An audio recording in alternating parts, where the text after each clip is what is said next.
Blog Talk Radio. Hey, you are now tuned in to 110 Sports Talk. I go by the name Lynn Knight. Hey, it's the best. Running through the competition, no competition. You don't believe it, turn us up.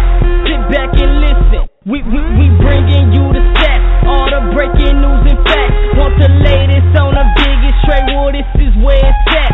We don't talk it, boy, we live it, got that all around coverage. From track and field, you name a field, we got it all covered. No diss to Derrick Rose, but we don't talk that bull. Just wait till he get healthy, better watch out for them bulls. Slide over the hockey, shout out to the Kings. Salute to LeBron James, y'all both got y'all rings. Looking for the real, you tune into the best.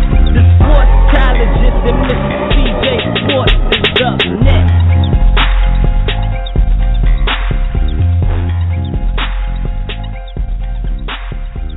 I want to welcome everybody to the 110 Nation Sports Show.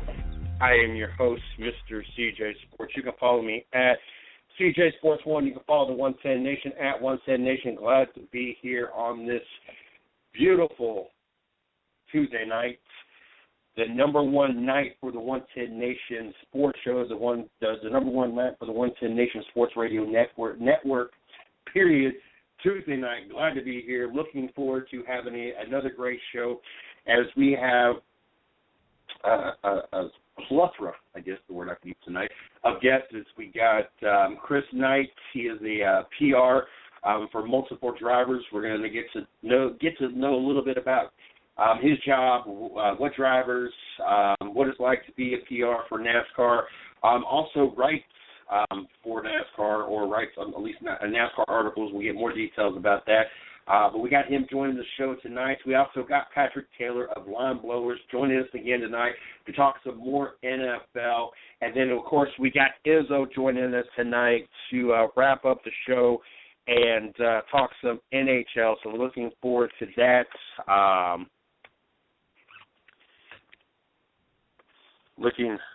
like that. Looking forward to having all these great guests on tonight and talk a little bit of sports. Did a little bit of work last night. As a matter of fact, I was doing a little bit of it during the show as we were talking. We got the 110 Nation group up.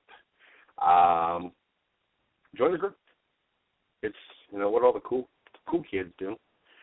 But seriously, it gives you an opportunity to talk sports with a bunch of sports fans. We're going to have live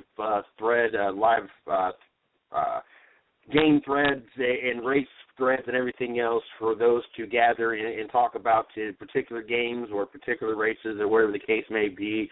Have different topics going on over there. Just a lot of different things going on with the 110 Nation. We wanted to have an opportunity and a way for everybody to get together and be able to cut back and forth. Hopefully everybody knows how to act like adults over there, and we won't have to micromanagement. But we're definitely going to ask everybody to respect each other, the foul language and the name calling and all that stuff, to a zero tolerance, I guess is what we're going to look at it this way. The 110 Nation, you know how we do things. We like to do little contests. We like to give things away and do what we can do. So what we're going to do, join the group. If we get 250 group members by the end of this month, we're going to give a $25 Visa gift card to somebody in that group.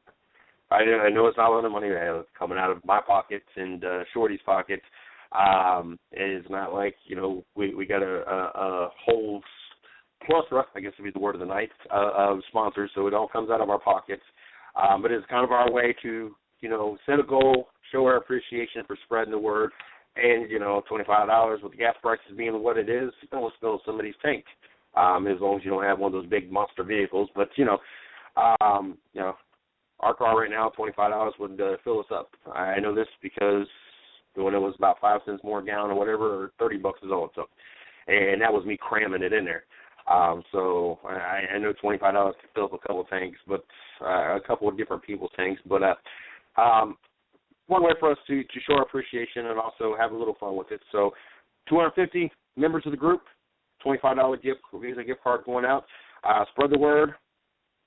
Like I said, just an opportunity for us to come back and talk sports and talk about different headlines and different games and different topics and kind of stir up conversations throughout the day. There's no sense in sitting around and waiting for articles to come out, and no sense having waiting around till the shows come on at night and or until you get home and you can be able to turn the tube on, while you're out and about doing your shopping or out and about doing this, or if you're lucky enough to have one of those jobs, you can be out and about on your phone, then, gives you an opportunity to have different conversations throughout the day and, kind of help us be in sports land instead of reality and try to help make the day go by quicker. So get over there, the 110 Nation. Right now it's an open group. Join us, spread the word. Let's hit 250 before September 30th, and let's put a little money in somebody's pocket. Also, if you've not checked out our site, go to www.the110nation.com. If you've not checked out our blog site, go to www.the110nationsports.com. If you're not friends with us on Facebook, if you're not liking us, following us, whatever you want to call it, make sure you do that as well. You can check out my fan page, Mr. CJ Sports. You can check out the sports and site side of the house, 110 Nation Sports, or you can check out the radio and the guest side of the house, 110 Nation Sports Radio. Do that, like us, follow us, listen to us, I don't know. Do all those things. Make sure you guys do that. Check that out. A couple interesting stories. One to at least start the show off on a positive note. One-handed receiver sets Pennsylvania school yardage record. Great story. Chris Silbaugh of Cambridge Springs High School has become his school's leading receiver despite having only one hand. Silbaugh was born without a left hand. It's just some sort of birth defect. Silbaugh told USA Today nothing was wrong. It has never stopped me. It has never stopped me. I just don't let it. Never have.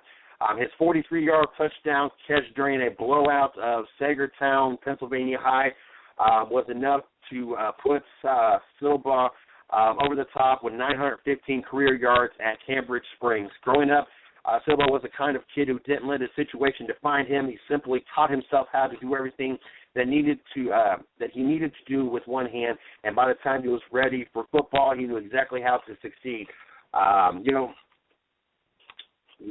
Reading this story and getting the opportunity to hear a positive story, and those that are part of the group, you're also going to know where I'm about to go with this. But there was also another story when it came to high school football. And of course, earlier this year, we already had the two players that just really crushed the referee, blindsided them with a very ugly display of unsportsmanship.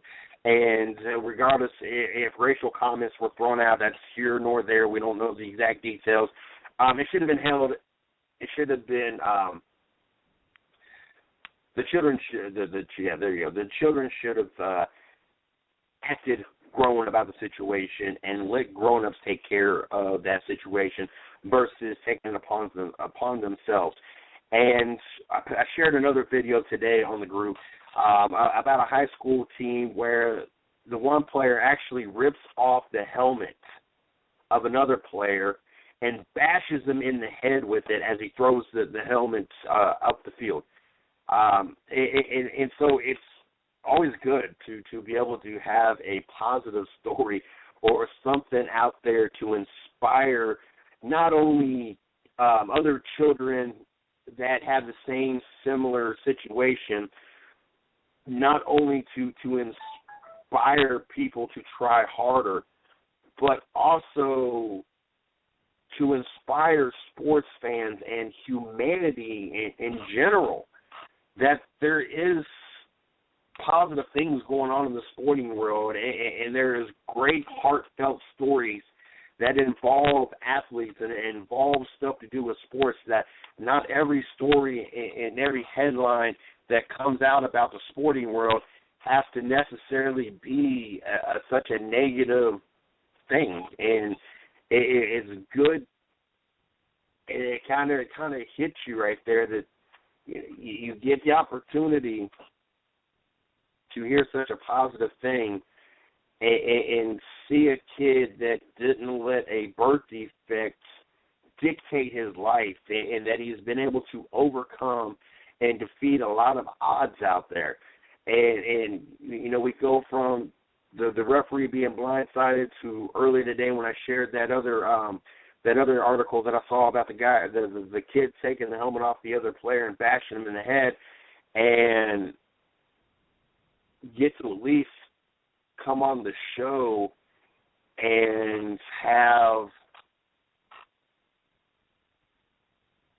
a positive story about a high school football player or an athlete, period. I tell you, it's a fresh of breath there. It's not something we get the opportunity to do on a night-to-night basis or anything like that. And so, like I said, it's really cool. You guys check that out. And, you know, the article's over at Yahoo Sports, but I tell you what, it's nice. Like I said, you don't get to see this all the time. And it's cool to be able to. Colin Cowherd. Not a big fan of him. Never have been. There's not too many episodes of his show that I've been able to listen to for an extended period. You know, there's been different times that, yes, I've caught his show in the car while I was listening to ESPN radio, but it's in segments. You know, it would be, you know, if I was going somewhere and I caught 10, 15 minutes here or 5 minutes there or 20 minutes there, I never just could sit there and listen to Colin Cowherd and the Herd when it was on ESPN radio. And, of course, ESPN let him go for some remarks and comments that he made. And now it's over with Fox Sports. And I had an opportunity to listen to this, and this is courtesy. I'm gonna play this because this should be able to play loud enough that you guys can hear it. But I thought it was interesting, especially with all the years with the SEC, with their fans and their chest stuck out and full of air and just proud of the SEC. And to listen to them complain and gripe and moan, and to hear Cowherd come out and say what he has to say about the SEC and the Big Ten, to me was quite hysterical. So this is, like I said, this is courtesy of Fox Sports, Colin Cowherd, the Herd.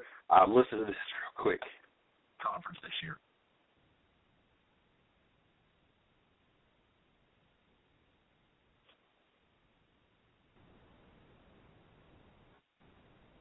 Well, if it would play for me.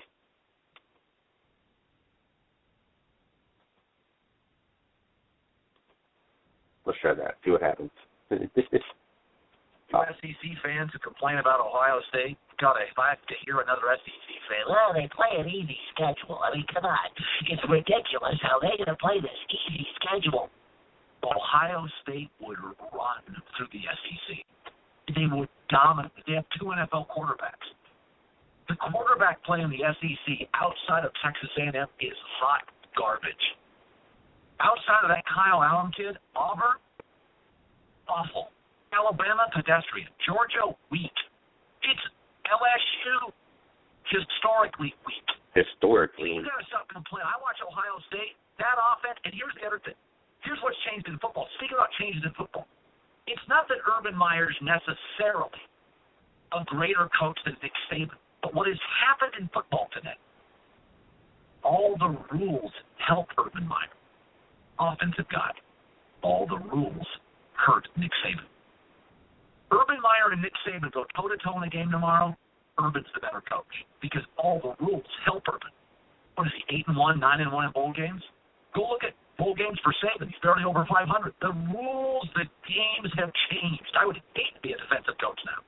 Can't get me your guys in. Defensive lines don't matter as much. Rams, Seahawks, 34-31. these SEC fans that are ripping Ohio State, your quarterback play is embarrassing. Auburn was lucky to beat Jacksonville State. Missouri struggled with Arkansas State, and Arkansas lost to Toledo. I don't care about how great your athletes are and how great your recruiting is. Your quarterback play outside of A&M is embarrassing. It's terrible. And all those great defenses, doesn't matter. I get Urban, I get NFL quarterbacks, and I get the new rules. I'll take the Buckeyes to fly through that conference this year. Fly through the conference. I love hearing that. I just thought it was entertaining. Like I said, we go so many years of hearing SEC fans with their chest puffed out, the big bad SEC, or the SEC, and here we are now, and we're a few years removed from an SEC team even being being relevant in the national title game. As Florida State took care of Auburn, which either two of those teams really needed to be in the national title game. But if Florida State, because they ran a table against a very weak schedule, is bound and determined they had to be there, then they should have been playing Alabama, and Alabama should have been your national champions. But anyway, Alabama and the SEC had their opportunity last year to finally put the Ohio State, Alabama conversation to rest when they played each other to go for the national title. And when they were unable to take care of business and Ohio State beat them with ease, that kind of put everything to rest, what you thought. Now the SEC fans want to come out and complain that Ohio State's schedule is a labor schedule. Two things. One, I will admit this has probably been one of the easier years for Ohio State. Normally Ohio State has 4, if not 5, ranked opponents per year. Yes, they have 2 opponents right now. But they also balance out who they play. One year you got Nebraska and Northwestern in there, which Northwestern be a ranked team. Usually, you alternate the Michigan State in there, which I don't think they play this year. So, it's always hit and miss on, which teams. You got Nebraska is normally ranked. You got Wisconsin. You got Michigan State. Northwestern, as of lately, Michigan's been hit and miss. So there's, I'm not trying to defend Ohio State's schedule, but it's entertaining to me because when Alabama was doing the exact same thing, and I've talked about this year in and year out about the fact that the SEC likes to only play maybe 2 ranked teams.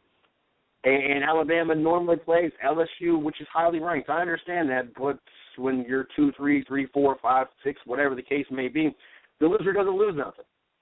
And so it's kind of a give-me game. Yes, it's a tarnish on your record. You're not undefeated no more. But people look at it as, okay, you lost to LSU, or LSU, you lost to Alabama, or vice versa. And that's really, and since you guys are both highly overranked, it doesn't hurt either one of you. And then you guys, an SEC opponent, Alabama's, might have one other top-ranked team, and that's normally it. And I kept telling people for years, it's not that I'm hating on the SEC. I'm just mad that the Big Ten wasn't doing it. And then ACC jumps on board. Well, Florida State, their opponents to their national title, 81 and 81 was their opponent's combined record. You play 8 or 9 SEC teams a year, so you really have a very, very pansy-fied schedule because you don't have anybody in the ACC really that is football quality. When every once in a blue moon, NC State make it the top 25. For some reason, they like overranking Duke and putting it in the top 25 just because they finally did not have a losing season does not make them top 25 material. Look at this schedule. There's no reason why Duke should ever be in the top 25. UNC every once in a blue moon might get in the top 25. Georgia Tech highly overrated. Ain't playing nobody in the top 15.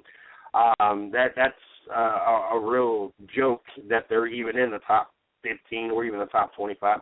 You don't get a lot of top competition in the ACC. And you watch the second year, they tried to do the same thing. Florida State had a very pansy-fied schedule. The only roadblock that they ran into was the fact that your last 2 games are against 3 of the other 4 top-ranked teams in the country. So in other words, you have to go against either number 1, 2, 3, or 4 in one game, and then you have to go against in the second game in the national title. Well, once Florida State ran into that scenario, Oregon took care of them. First legitimate opponent really in 2 years, and we saw what happened. And once again, I wasn't hating on the ACC, and I wasn't hating on Florida State. I just knew they were highly overrated because they hadn't played nobody in 2 years. And I know everyone will throw out the argument, well, no, how is Ohio State not highly overrated if their schedule is what it is? The difference is they beat a highly ranked Wisconsin team. As a matter of fact, they shut them out in a blowout in the Big Ten conference title game. They turn around and beat Alabama, which everybody said that Ohio State could not do, and a Big Ten team could not keep up with an SEC team. And then they reduplicated that when Ohio State went against Oregon and said that they could not beat a Heisman Trophy quarterback, and then they could not beat the high-tempo Oregon Ducks, and they turned around and did that. Yes, obviously this year's schedule and their march to the national title is kind of going to be tainted because right now they only got 2 ranked teams that they actually got to go against. But once again, they're going to run the same obstacle that Florida State ran into next year. We'll see if Ohio State is overrated because they have to go against 2 legitimate opponents. The odds are they're going to run the table. So they're going to have to play a number 2, 3, or 4 in their first game and then their second game.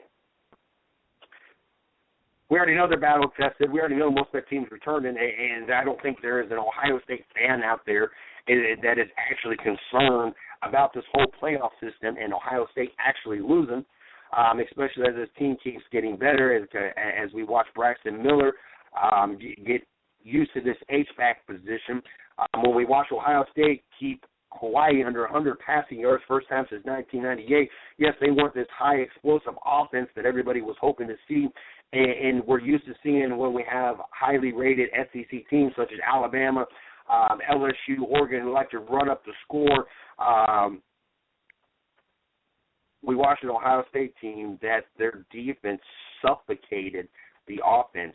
An offense that spent a lot of time out there, Ohio State offense spent a lot of time on the field on a shortened week and really had nothing to prove other than, okay, let's put a few points on the board. I mean, and then they could have scored 3 measly points. They could have had a safety and won the game. I mean, 38-0.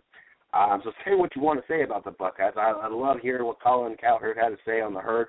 I thought it was humorous. I thought it was a dose of SEC medicine. You can't sit there and do it year in and year out and help Alabama get a national title. I'm waiting for ACC fans to really get all riled up as well. Florida State, you did the exact same thing. Don't be mad, SEC fans. Don't be mad, ACC fans. Big Ten just took a page out of your guys' playbook. It's all they did. The only big difference between Ohio State and Alabama at this point, and I'd have to do more research about Florida State and their schedule, but Alabama was notorious for any of their northern games to be played in the first part of the season when the weather was ideal, anywhere from 70 to 90 degrees, depending on how late in the beginning of the season it went, or how early in the beginning of the season. Usually September time up north, you're not finding too many 90-degree days. But they're going to play their northern games when it's ideal. When it gets cold and there's the talk of possible snow, that's when Alabama would schedule all their games in either dome games or back down south. That was another big thing that Alabama and the SEC was notorious for doing. Ohio State, of course, they played their last game of the year playing against Michigan, so it was either in Ohio or it was in Michigan, regardless of what the weather was like. So that was another big knock on SEC. Like I said, I would have to look into the ACC and more specifically Florida State's schedule as they made their run, if they blueprinted that part of the schedule as well. But we definitely know that Alabama and the SEC kind of invented this whole process. The ACC jumped on board. Now Ohio State and the Big Ten looks like they have jumped on board. Well, we're going to make it an easy, we're going to play a couple of ranked teams, but we're going to make it an easy walk to the playoffs. And we'll prove ourselves in the playoffs, kind of what the concept is now. So, ACC, SEC fans, settle down. It's nothing that we have not talked about for years already. It's not something that you guys have not written the blueprint on. We just learned how to do it, and right now we are perfecting it. And last year we didn't have to perfect it. Last year we actually played good opponents throughout the year, and then we ran a table on everybody that matters. And so now this year we decided we're going to take it a little bit easier and then run the table on everybody that matters. That's just the way it is. That's how it's going to go this year. But anyway, definitely like what I heard from Calvin Cowherd earlier today, and I had to share that a little bit. So figure we pass that on. Don't forget, make sure you guys check out our Facebook group, the 110 Nation. An opportunity for fans to come together of all sports, and we'll have live game threads and live race threads. You guys can conversate and talk about the races or talk about the games as they're going. Different hot topics going on in the sports world. Just a lot of different things sport-related that we're going to share over there, trying to build a big community to help you guys get through the day, be able to talk sports. You don't have to wait for articles. You don't have to wait for shows. You don't have to wait to get home to turn the TV on. Gives you an opportunity to be part of a group to have ongoing conversations all day long. We've had two or three different things going on over there that we've had an opportunity to get little minor conversations. We get the group's only 10 people. We just got this released this morning. So make sure you guys check that out. Also through the month of September till September 30th, the 110 Nation likes to do little contests and little giveaways. We get 250 members in this group. By September 30th, we got a $25 Visa gift card that we're going to be giving to one of those group members. So make sure you guys spread the word, let everybody know, and we're going to keep doing little contests like that. And next number will be 500, and eventually we're going to be giving out team shirts or jerseys, whatever the case may be, as we get later into the year, especially more around Christmas time. So make sure you guys spread the word, check it out, and let your friends know about that. We've got Chris Knight joined us at 9:30. I believe I got him in the studio. We're getting ready to plug him in. We've got Patrick Taylor from Line Blowers. We talked some NFL joining us at 10 o'clock, and we got our own NHL expert Izzo joining us at 10:30. Looking forward to talking some NHL tonight. It is definitely getting me excited and ready for the NHL season coming up. But without any further delay, let's go ahead and get Chris on the show. How are you doing tonight, Chris? Hey, thanks for having me on. No problem. For all the drivers that's in your stable that you've been able to have come our way, there's the least I could do. Enjoy talking to everybody over there, and looking forward to getting to know you as a person, but more about the PR and NASCAR side of you, and let everybody know a little bit about you. Before we jump into this, like I do everybody else, I want to give you an opportunity to plug social media, websites, anything that you want to get out there. That way they can follow you, get to know you, and have an opportunity to maybe conversate with you down the line sometime. So go ahead and throw those out there real quick. Yeah, I'm on Twitter at Nighter, KNIGHTERO1, and I'm an active member on Twitter, and you can follow me for the latest information at the track. I'm at about 90% of the NASCAR races a year. I'll be in Chicagoland Speedway this weekend covering all the Truck Series, the Xfinity Series, and the Cup Series, and as well as you can check out my latest stories and breaking news at catchfence.com. Where we keep you involved in everything going on from all the way from the top to all the way to the bottom. Now, I know you do a couple things. I know you're PR, and you also write. I want to go to the PR side of the house first.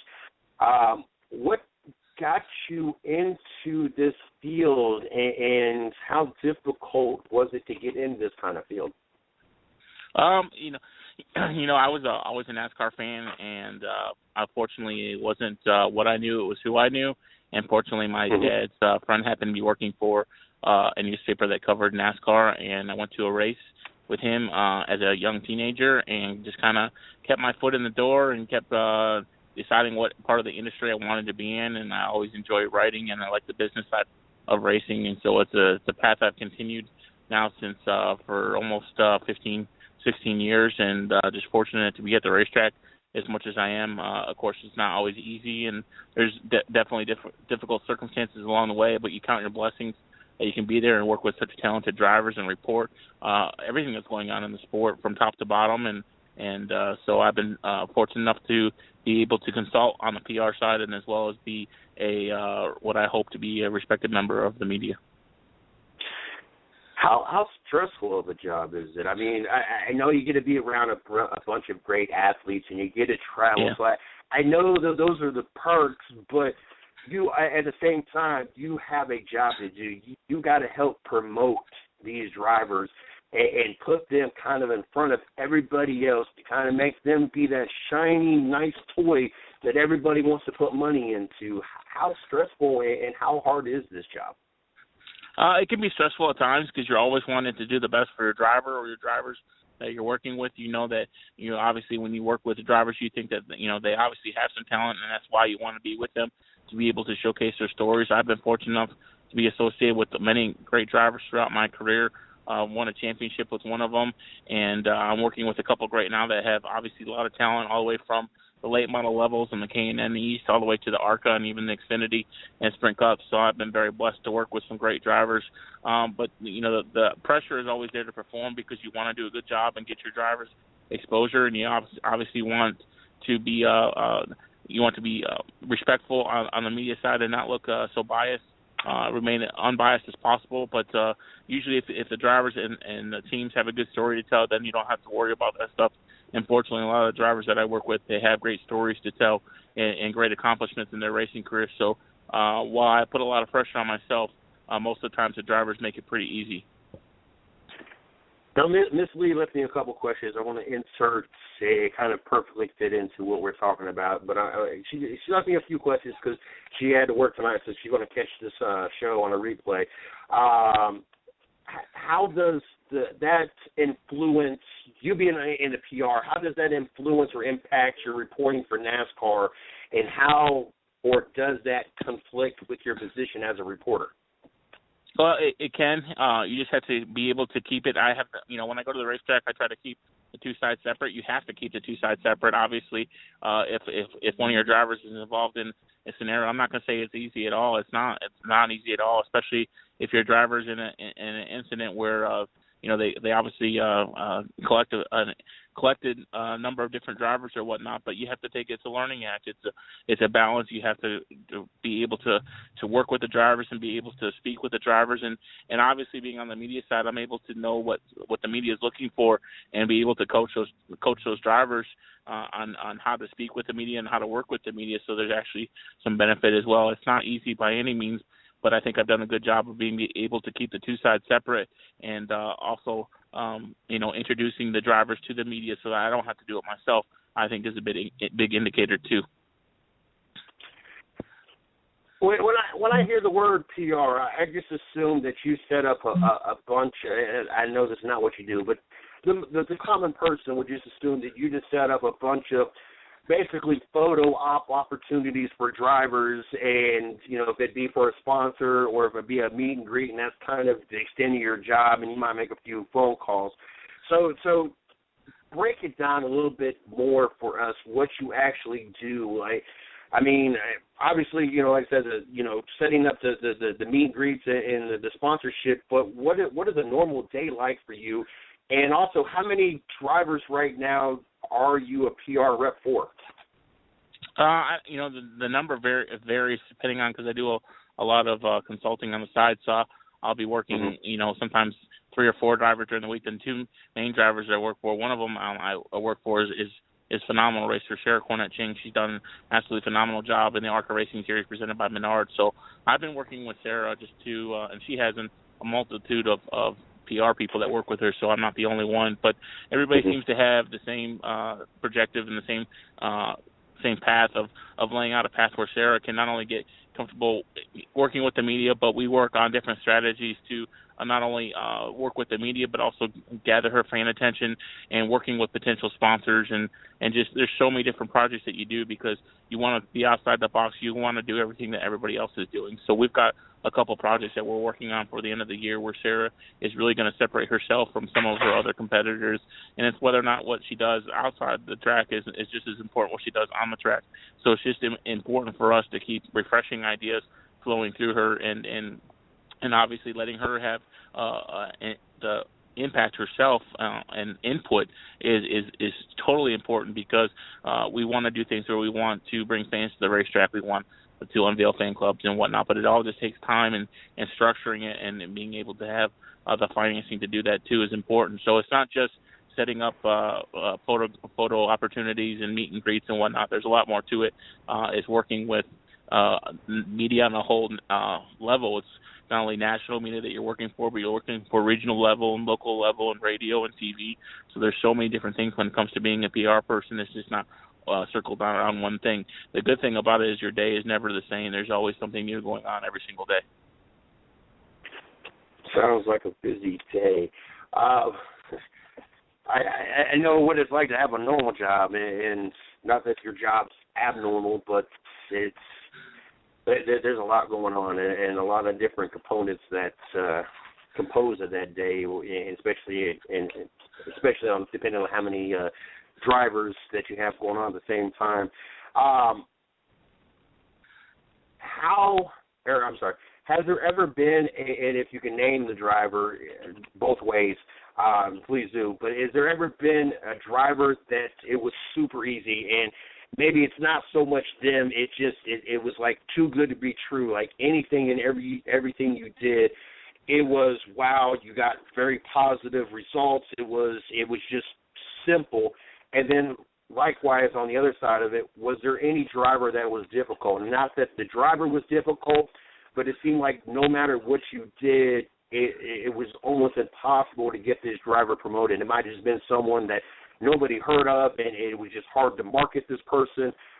But have you ever had either one of those scenarios where one, it was just ridiculously easy, and then vice versa? Yeah. Yeah, I think you work on that on a variety of different levels, and I think a lot of it has to deal with the driver in itself, how the driver produces on-track results. So let's just say if their on-track results aren't the easiest to work with, you know, then it's harder to sell them to different people or different outlets, or getting them involved in different projects. But if you have a driver, let's say Sarah's a popular commodity because she's a female driver and she's doing very well, so it's often very easy to get her involved in different things, but you have to try to space those things out so she's not doing those things every single minute of the day. She's doing those things as we can fit it in her schedule, and then obviously keeping her new. But you know, and then there's some drivers that are difficult because they're not used to working on the social media front, or they're not used to picking up the phone and texting. A lot of them, some of the drivers I work with, are very hands-on. They're working on their race cars, so it's a little bit different than some of the drivers who are doing things for their parents' company, or just in school or whatnot. So there's various platforms that you work with, but I think every situation just depends on the platform that you're giving. I've been working with a driver in the past where he didn't come from anything, and then within 3 years he became a champion. So it was nice to be there from start to finish and see how hard. But we had to work hard. It wasn't easy. You were doing different things every single weekend, whether it was right or wrong or indifferent. You had to at least try. So I think that's what's respected most about the PR people, is their job isn't a 9-to-5 job. It's almost a 24-hour job. You have to be ready to do things at a moment's notice.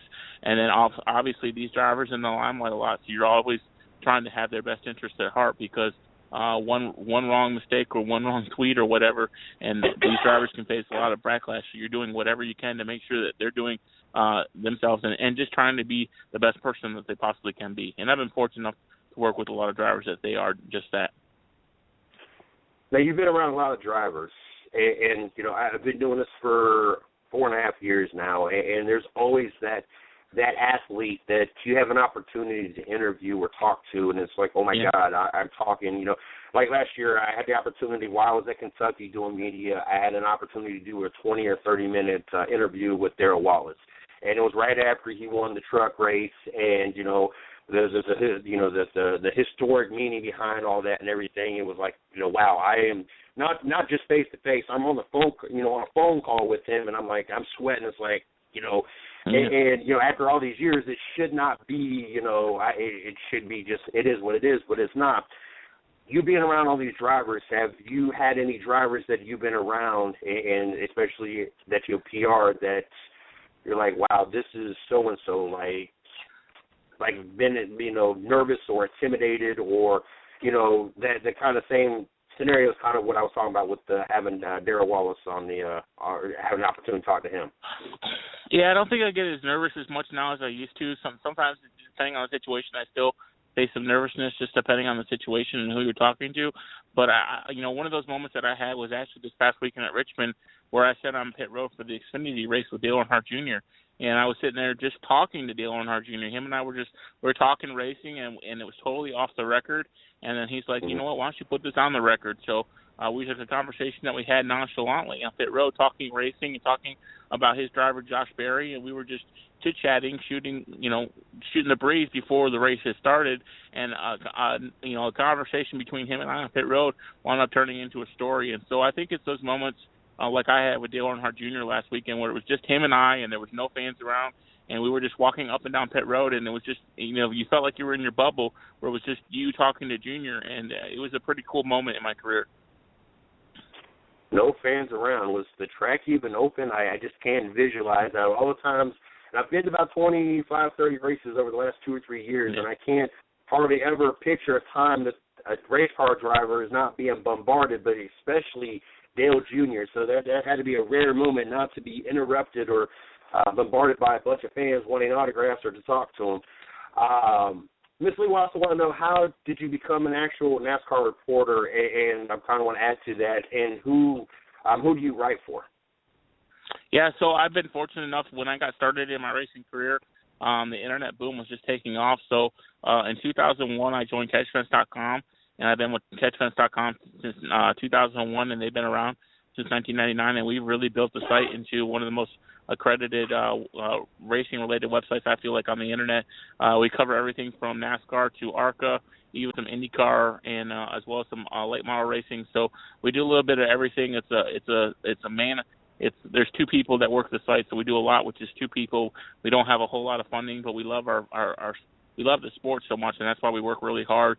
We have a great following on Twitter and Facebook. We have over 30,000 members on Facebook, so we do a pretty good job. We're awfully known for breaking stories in the NASCAR Camping World and Truck Series and Xfinity Series garages, as well as having our input and dialogue in the NASCAR Sprint Cup Series garages. So if you're following me on Twitter, you're more than likely to see what I'm up to riding at the track, and then obviously breaking news and keeping the fans informed on what the drivers are saying from top to bottom in all different series, 3 series across, as well as ARCA and even late model racing from time to time.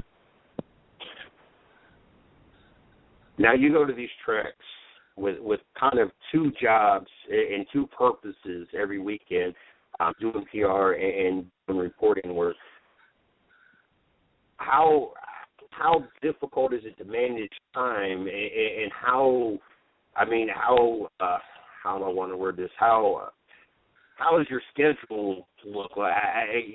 I know what it's like when I'm there, and I'm only doing one job and not, in everybody's face. I kind of got my game plan and who I want to go see and what I want to go do and everything else. I know you got to have an itinerary, and you got to be at certain places with certain drivers doing certain things with, this, that, and the other. Then you got the whole reporting side. How strict is your schedule, and what is that like for you, trying to balance 2 different fields at the same time? Yeah, well, I'm fortunate enough to know that a lot of the drivers I consult with in the industry, they also have other people that they work very close with the team. So it's not always that they're always by themselves. I just kind of, technology is great, so they understand the situation that I'm in as well. So we do a lot of things through text messaging and phone calls and whatnot. And then obviously, if there's events going on, then I try to make sure that they're involved in those events. So it's really not as difficult as some may seem. Sometimes it can get stressful because you want to be in one place to do one thing, but at the same time, you're trying to do what's best for yourself and for the people that you're working with or working for. So, but most of them are pretty understanding of the fact that I work on the media side, and I try to keep that side as professional as possible. So I'm very fortunate to work with drivers like Sarah Cornett-Ching and Dylan Lupton, among others, Cody Rohrabaugh, Chad Finley, Grant Quinlan. So there's a number of drivers that I've been able to work with this season, and they've all been very understanding and very awesome to work with. Now, I've been fortunate enough, we started this back in 2011, and so I kind of came in when a lot of this technology and this smart this and smart that was about. So, yes, I've learned a lot over the last 4 years, and things have gotten easier, But I was lucky that I wasn't back in 2001 such as you, and we didn't have all this technology. So how much adjusting have you had to make over the years, and how much easier has it gotten since 2001 to 2015 doing the reporting, and how much easier has it been with this new generation of drivers that are also probably even more technology suave than we are? It kind of makes it a little bit even easier because most of them could show us how to do a lot of things that we had no idea we could do. Yeah, I think the social media element has helped that tremendously. Obviously, we've seen this social media element grow throughout the years. And I think the biggest thing as far as reporters for us has been Twitter. I think Twitter is a great element for us for reporting and for also posting sport stories, as well as Facebook. You know, when I first started at catchfence.com, you were living off of fan royalty. We didn't have Twitter and Facebook back then, so you were just working off of hoping that fans would see your stuff that you write, and hopefully that they would understand, that the World Wide Web was growing and there was more outlets to go through. But now, thanks to Facebook and Twitter, you're able to see your stuff out there, and there's so many different websites and blogs and radio stations and whatnot. So I think the far as the reporting deal, it's changed immensely. When you go back to how NASCAR first started and you see how reporters did their job way back in the 50s and 60s and 70s, you're just amazed. And even through the 80s and 90s, you're still amazed at what they had to go through. But today's technology has really made our jobs a lot easier from the communication standpoint, as far as communicating with the drivers and the fans. And I think for the drivers to have communication like they do on Twitter, the NASCAR drivers are able to interact with the fans today at a whole new level from what they weren't able to do, let's say, even 10 years ago. You don't have any clue how many people laugh at me when I tell this story, but I can imagine, I can't imagine, I'm sorry. I tell people all the time, back when I did my first fantasy league, back in, it was about 94-ish, I was about 16, so I was in my first job. It was, and I'm the one that kept the stats, it was you got the newspaper, you wrote them down, then you took a typewriter, you typed it up, any mistakes you had to dry erase, then you took it to a copy machine, because not everybody just had machines at the house to copy. Then you hand-deliver all these pieces of paper to everybody, not what we got today where you can just open up an app and you're on fantasy leagues, or you can keep up with your fantasy teams or whatever. So that's kind of what I visualized as different. I know it's not as extreme from 2001 to 2014 versus before the 2000 era, because we didn't really even have computers back then, and you did. Very few had them. I remember my first computer I bought in '96. I paid $3,000, and a turtle moved faster than that with the dial-up and everything else on top of that. But I just kind of what I visualize, what you've gone through from 2001 to today is, that the whole fantasy sports example I use all the time. You've been around sports a long time, and you've got to see NASCAR make a lot of adjustments and change the sports to better the sports. And a lot of times fans don't see it right out the gate.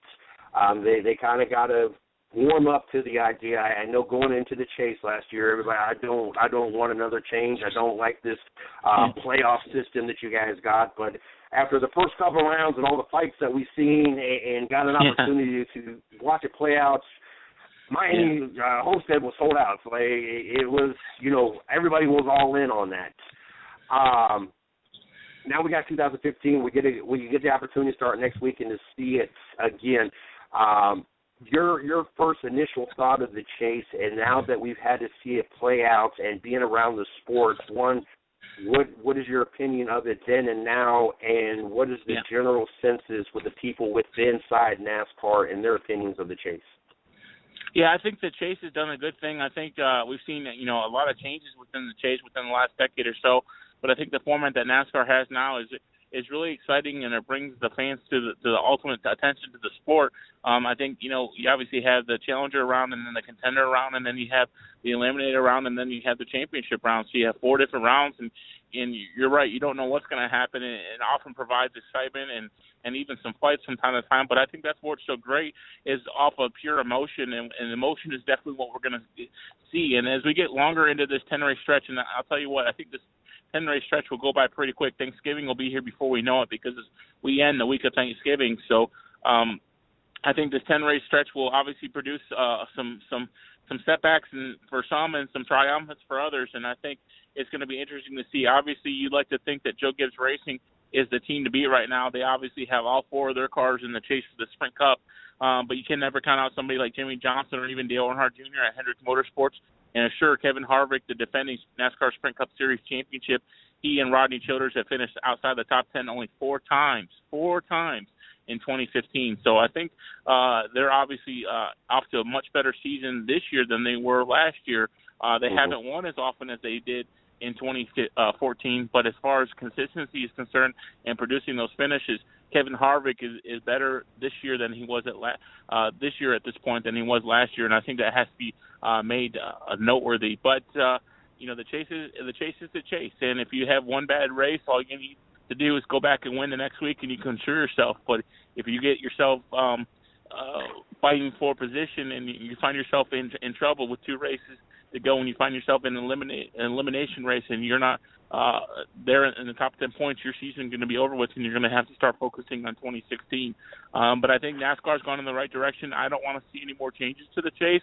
My only concern when I've been asked what my thoughts are on the chase for 2015 is simply that the chase did such a magnificent job last year, and we had such a racy package as far as the on-track products in last year, and we've seen fans really complain about the on-track package this year. And we set such high standards with the championship being decided on the last corner, on the last lap, with the top two guys vying for the championship. You had the king, Kevin Harvick, who had won all the races, was expected to win the championship.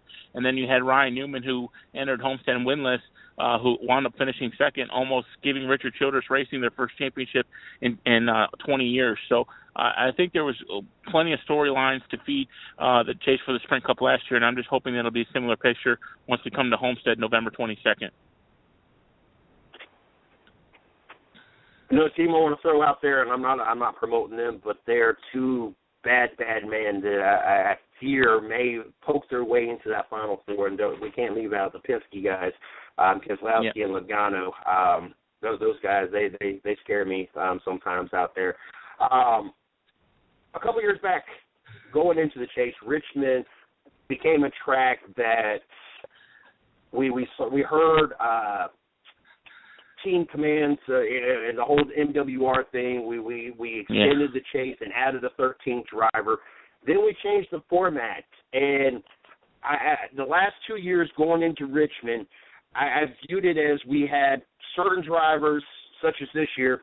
You had Johnson and Kyle Busch. They were all in for a win, but that gave them the sole possession of first place going into the first round. Matt Kenseth, who ended up winning, gave him made it a three-way tie for being the number one spot.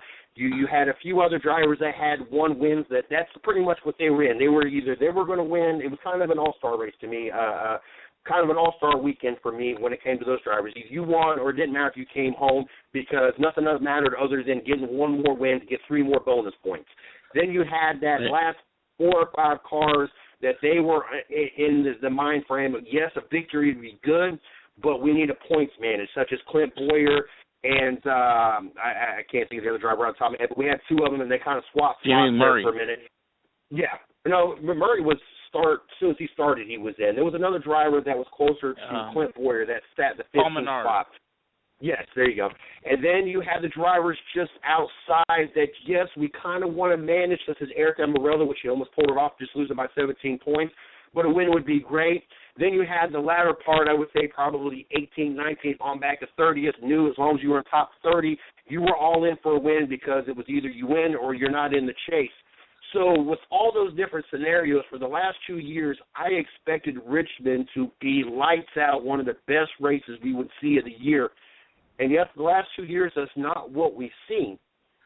You being to the track and you being around NASCAR so much, what happened to Richmond the last 2 years that we did not get the product that I think all of us honestly thought we were going to see? Well, I think it's a number of things. Obviously, from my vision on Saturday when I was being there, obviously we had rain right before the race, So we had a tire wear issue as far as the track wasn't rubbering up, and as far as the track wasn't rubbering it up, it wasn't producing what we're looking for as far as racing. And obviously, we go back to the on-track product package. I think NASCAR went in the wrong direction as far as the on-track product this year, in my opinion.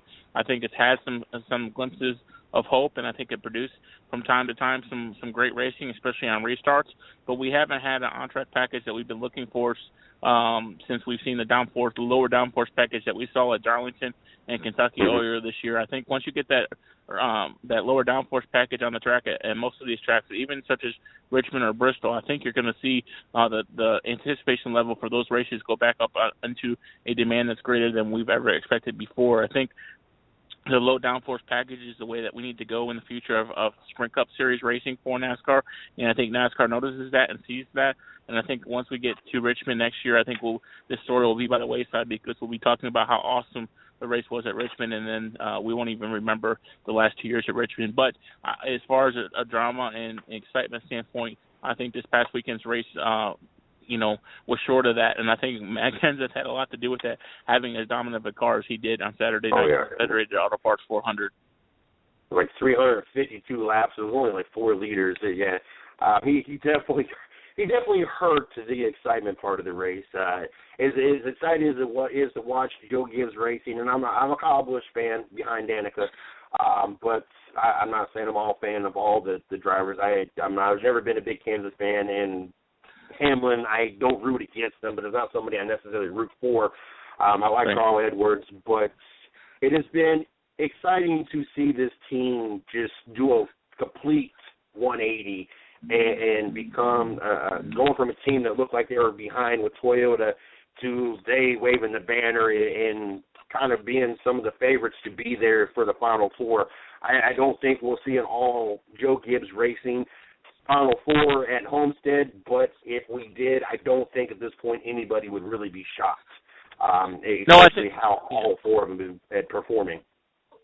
Yeah, I think you're right. I think, the beginning of the year, we saw it being a Stewart-Haas and a Hendrick thing, and even Team Penske dropped into the picture from time to time with Joey Logano and obviously Brad Keselowski getting the win at Auto Club Speedway. But since the Memorial Weekend race at Charlotte Motor Speedway, where Carl Edwards picked up his first win of the season for Joe Gibbs Racing, I think from that moment on, you can say that Joe Gibbs Racing has been the dominant force in the NASCAR Sprint Cup Series. Of course, there's been teams from time to time, such as Furniture Rail Racing, and obviously Hendrick has done some stuff there with Jimmy Johnson and Dale Earnhardt Jr.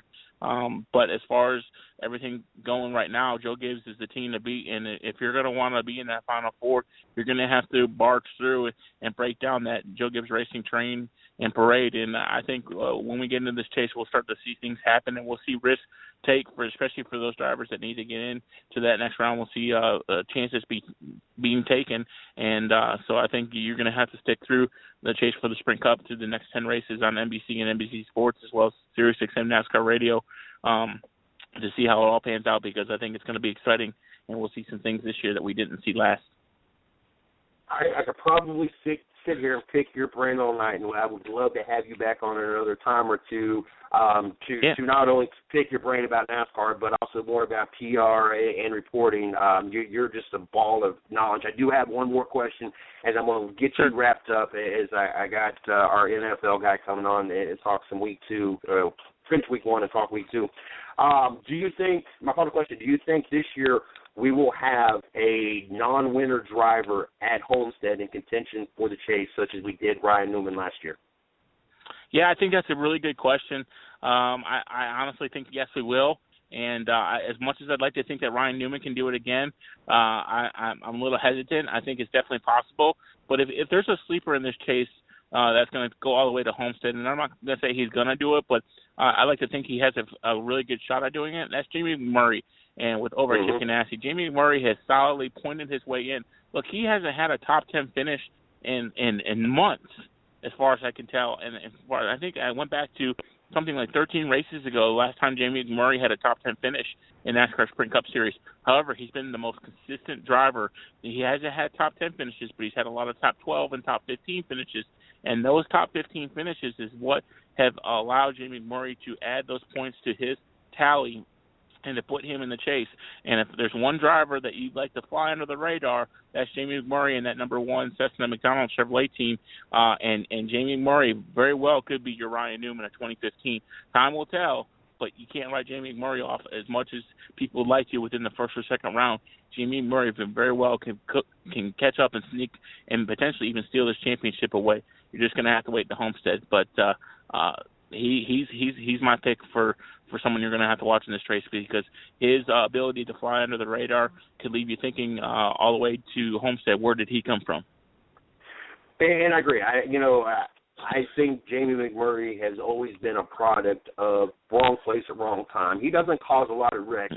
It just seemed that he would be running around the cars that did, and it seems that ever since Kyle Larson came on board, and it just seems that those two have clicked, and Chip Ganassi as an organization has really clicked, and it has really been beneficial for Jamie Mack, and has really helped really kind of leap his career into the right direction again. So I definitely agree with you. I definitely like that pick as a possible non-winner making it to the Final Four. Chris, once again, I want to thank – oh, good. Yeah, don't forget, Jamie McMurray is a stout restrictor plate racer as well. If anybody knows how to handle the restrictor plates, it's Jamie McMurray. So when push comes to shove and he needs to get into that next round in the chase, and with Talladega being an elimination race, if Jamie McMurray is still in the chase come Talladega in October, a lot of bets will be placed on that number 1 with Jamie McMurray, because he's by far considered one of the best restrictor plate races on the circuit. Next to, I think, even Dale Earnhardt Jr., I would put Jamie McMurray in the top 5 as far as restrictor plate racers are concerned. So you'll have to keep an eye on that one car, especially when we get to the 2.66 mile of Talladega Superspeedway. And I lied. One more question. Since we're talking about Chip Ganassi, does Kyle Larson finally win a race this year? Man, I that's a good question too, but I haven't seen what I wanted to see out of Kyle Larson this year, and I think it comes down to the package. And I think as far as the package is concerned, it's hurt some drivers. It's hurt Tony Stewart. It's hurt Kyle Larson, and I think it's even hurt Jeff Gordon in his final season of Sprint Cup Series competition. I just don't think he has that feel that he had last year, and some people are starting to wonder whether Kyle Larson has the capabilities of doing what he did last year. I think only time will tell. Obviously, his life has changed within the last year of becoming a father and cutting back at reducing his NASCAR Xfinity Series schedule. I think has hurt his on-track performance on the Cup side. But I just haven't seen what I wanted to see out of that 42 Tarka team. As much as I like Kyle Larson and Chris Heroy, I just don't see the magic putting them in victory lane before season's end. Definitely agree with you. I would like to see him win, but no, this has not been that year for him, like we saw anyway of last year. Chris, like I said, I want to thank you a great amount for everybody you've sent our way and coming on the show. Like I said, I could sit here and have you on a couple more times and just be able to pick your brain and everything that you're involved with and you've seen and got to do. So I definitely want to get you back on sometime soon. I want you to make sure you're able to enjoy the rest of your nights, get ready for Chicagoland, and we'll definitely keep in touch and hopefully we get you back soon. Yeah, anytime that you want to have me on, just feel free to drop me a note, and I'll be more than happy. And ask your NFL expert when he comes on what happened to my Lions on Sunday. Gotcha. You have a great night, and we'll be talking to you soon. Thanks. Yes, sir. That was Chris Knight, does PR and NASCAR, also a reporter for NASCAR. As you could hear, a ball of knowledge. I literally could sit there and go for hours. I could turn this into an all-day show and talk to NASCAR. You know, obviously NASCAR is my number 1 favorite sport. And NFL is right up behind that, but I could talk NASCAR all day long. And I love having, someone there that I can sit there and bounce off of or just pick the knowledge. I had an employee that worked for me. He had me from the Youngstown area of Ohio, went to Youngstown College, was a quarterback. He knew every football player, it seemed like, in college and every high school they went and almost what they ate. It was ridiculous. And I got the opportunity almost 30 hours, 40 hours a week to conversate with him and pick his brain and just to have end after end of conversations with sports and football. And I loved every last minute of it. And I could do the same thing with Chris. If he was right up the road, I could literally just go sit at his house and talk NASCAR all day long. Definitely looking forward to having him back on the show and getting to learn a little bit more, not only about him, but what goes on behind the scenes, and, of course, talk some more NASCAR. So looking forward to that. We got Patrick Taylor joining us from Line Blowers. He comes on Monday nights at 10:30. Monday night at 10:30, Tuesday night at 10 o'clock to talk NFL. I know we're running about 10 minutes behind, and I do apologize. I know time is money, and I'm sure you had better things to do than listen to me talk NASCAR or ramble on. But without any further delay, let's get him on here. Patrick, how are you doing tonight? Good, buddy. How you doing? I can't complain at all. Thanks to Carlos Hyde, my Ohio State Buckeye. I did win $3 off FanDuel last night. If Adrian Peterson would have stepped up last night, I might have even won more. But at least I got a little something back for this weekend. But before we jump into talking about last night and Week 2 games that you want to talk about, give you an opportunity to plug yourself, Line Blowers, anything else you want to throw out there real quick before we jump into this. Yeah, man, lineblower.com, up and active. Newest edition will be the Daily Fantasy, what you were just talking about, weekly daily fantasy lineups for NFL, latest topics in sports, and then picks against the spread for all the NFL games, college football games going on this weekend. It's lineblower.com. What we talk about here will be posted as well, so it'll be another resource to go over and, re-listen to the show. I tell you what, I didn't do too bad this weekend. The FanDuel stuff, I only won $3 out of I probably spent $6 or $8. But my picks, I did go 12-4. Even though Baltimore did not let Denver score an offensive touchdown, they still lost, and I did have Baltimore. Obviously, I think almost, I'm not say everybody, but I'm sure a lot of people had Seattle, that St. Louis comeback.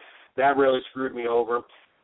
Cleveland and the Jets, I honestly didn't think there would be a touchdown scored. I thought that was going to be a field goal fest, and I thought it would fall in Cleveland's favor, but obviously I was completely wrong about that. And then the last game I got wrong was Tampa Bay.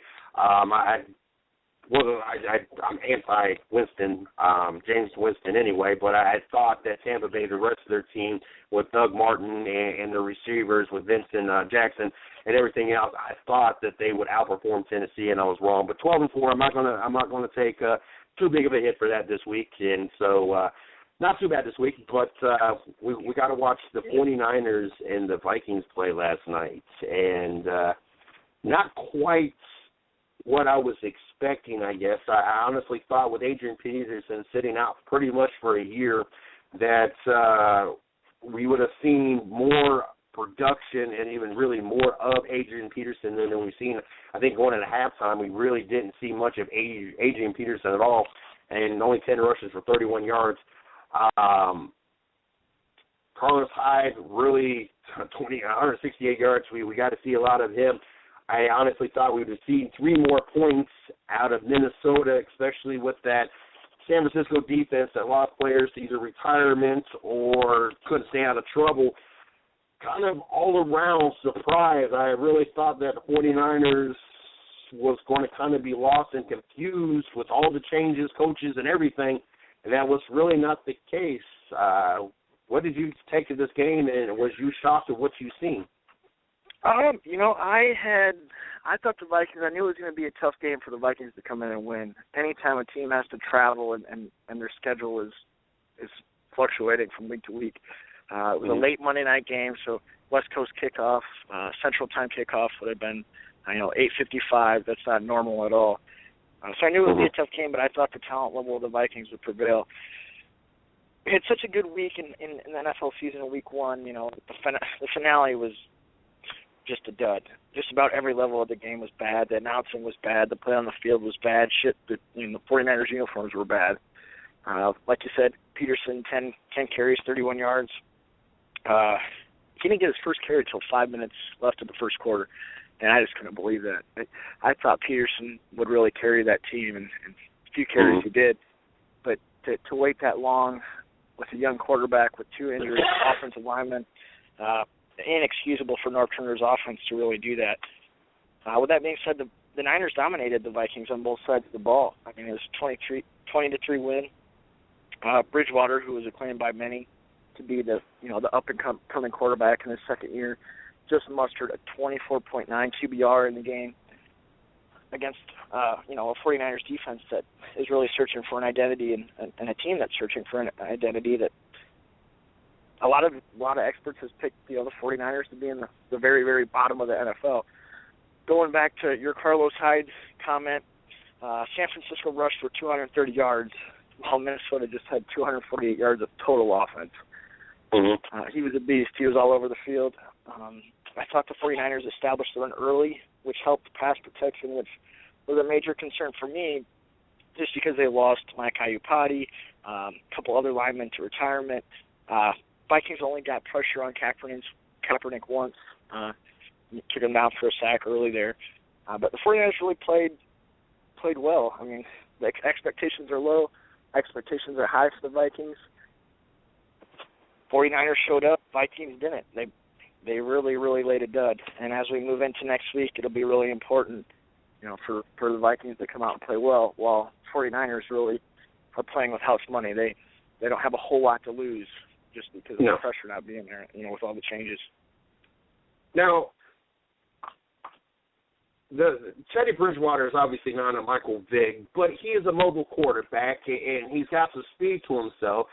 And you got Adrian Peterson on your team that is rested for a year, and yet you mustered up 71 total rushing yards. That just blows my mind. And the fact that you didn't have more of a balanced game attack. I mean, I'm sorry, but you got two people that could rack up some yards and really help make your defense, that opposition defense, stay true to the pass game as well as the run game. That opens up a lot of opportunities. And for them not to really do a lot of rushing when you have two legitimate threats to move that ball, especially with Adrian Peterson, that just really blew my mind. Oh, definitely. I mean, the whole game plan for the Vikings had me really lost. I mean, they went 4-0 in the preseason, and nothing proves the point that preseason doesn't matter than how the Vikings came out in week one. They didn't run the ball. They didn't block. I mean, a perfect example is the end of the first half, Teddy Bridgewater drops back for a Hail Mary, and he throws it 30 yards. I couldn't, in any scope of imagination, understand how, under that situation, you don't throw the ball in the end zone. I mean, from 8th grade on, that's a play you run at the end of practice on a Thursday or a Friday, whatever your game is, and you're throwing it into the end zone. I mean, can you not throw it that far? What's the deal? So it just was a weird game, a weird way to end the week. Highly, touted Vikings up-and-coming team with a up-and-coming quarterback against a very lowly touted 49ers team, and for them to get beat like that, dominated like that on every facet of the game was disappointing for Vikings fans, that's for sure. And it'd be interesting to see how they handle it next week. Now, you got 4 games. We got latest on Jean-Pierre-Paul. What is the latest? I know they were talking about missing finger and partial finger from all that, and people are just remarkable he's out there playing. But what's the latest on him? Latest on JPP, obviously star defensive end for the Giants. If everybody doesn't know, he was having a little party on 4th of July and reported that he was in a firework accident. Details were surfaced that his index finger was removed. The worst part about this situation for himself, other than losing a finger, was the fact that he hadn't used that hand to sign the contract that was on the table for $14.5 million. So he blows his hand off. $14.5 million gets pulled off the table until JPP can come into a Giants facility and pass a physical. So over the weekend, he finally went, and it was worse than anyone even expected. He was reportedly had multiple skin grafts, missing part of his thumb. Basically, his hand is a complete mess. Very odd story to hear, over 4th of July weekend. I feel somewhat bad for the guy just because, I wouldn't wish that upon anybody, but you want to make sure when your hands are that valuable to you, you're not playing with fireworks and just doing anything childish like that. And it sounds, honestly, like from everything I've heard, going through sources, JPP, most people in the front office in New York do not think he'll play this year, and there's a good portion of that front office staff that doesn't think he'll ever play again because the leverage that a defensive lineman uses to come off that edge is just so important with the hands. I mean, defensive ends' hands are measured at the draft for one reason. because they're very important. It's a notable valued statistic, a notable value measurement of how effective their play can be. And if he doesn't have a right hand basically to use to come off the end, he will not be worth very much. And to walk away from $14 million because you're wanting to shoot off some bottle rockets, it's not a good feeling, not a good example, and it's just bad news for Giants fans and JPP fans around. Now you got 4 games that we're going to highlight and talk about real quick. The first one is the Broncos and the Chiefs. I just don't see the Broncos losing 2 games in a row. Very interesting matchup at the quarterback position. Peyton Manning will gunsling it with the best of anybody out there. We'll have a bunch of touchdowns, a bunch of yards, pretty good percentage, very liked in the league. Then you got Alex Smith, which I think he had his best days when he was under Coach Harbaugh. I think Harbaugh utilized Alex Smith perfectly. Knew that he was on a deep ball thrower, more consistent at 5, 10, 15, maybe at most yard completion. You would most commonly see Alex Smith 70% completion, maybe 100, 200 yards somewhere, 150, 200 yards, maybe a touchdown or 2. When guys were winning, was more of a field manager versus someone that is going to lead your team week in and week out with his arm. Really 2 different kind of teams that we're looking at. There's a lot of talent on both sides. Obviously with Jamal Charles on the Chiefs side of the ball, the LeBron of the NFL, he calls himself. Obviously, it's going to give the Denver Broncos defense a fit. They do have some talented receivers. And then likewise on the other side with all the threats that Peyton Manning has and utilizes, will make this game very interesting and a great game. I just don't see the Broncos losing 2 in a row. I don't think they're the best in the West, as we kind of discussed that yesterday. I definitely think the San Diego is probably the team to beat right now. But not that the Andy Reid-led Chiefs are a layover team, as they proved themselves the last couple of years, as they've gotten back in the right direction. What do you see of this game, and who do you like? Yeah, and this is fun. I was going over the show yesterday, and we both made the mistake of talking about the Broncos and how they lost, and it feels like they lost, but they did pull it out and win. Oh yeah, yeah, and losing to a row, but it's crazy because I made the same mistake where I was like, Broncos 0-2, like they won, but internally it feels like they lost because they played that bad. Yes. That being said, the Chiefs are coming off. They jumped on the Texans early. Here's one thing I'm going to point out, and this is what I'm just my advantage to the Chiefs. It's a short week. Both played on Sunday. It's a big-time matchup between 2 teams that are very familiar with each other. So you got, the Chiefs at home on a Thursday with, a very short week of rest. The Broncos are, on paper, the oldest offense in the league at 29 years old, while the Chiefs have the 6th youngest team in the league. I just like their youth. I like their ability to jump back quickly. The Broncos on the offensive side of the ball, especially the offensive line, coming off a rough performance. Normally a Manning-managed team can bounce back quick, but I just don't think they're young enough and talented enough front to handle the Chiefs' defensive line, who has 2 superstars, Dontari Poe, Justin Houston, and I think that will be too much. Right now, Chiefs are favored by a field goal. It really reminds me of the game last year. It was a primetime game. New England went into Kansas City, and they got absolutely lit up for 42 points. And it was Bill Belichick after the game saying, on to Cincinnati. And I think Peyton Manning, after this game, is going to have to say, on to week 3, because I think it would just be too much. The crowd's going to be crazy. Mile High could be, if not, the very toughest place to play in the NFL.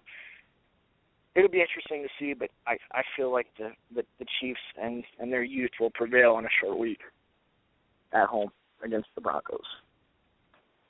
Now, the next game you had on there was the Patriots and the Buffalo Bills. I'm going to let you go first on this one, then I will give my thoughts. Okay.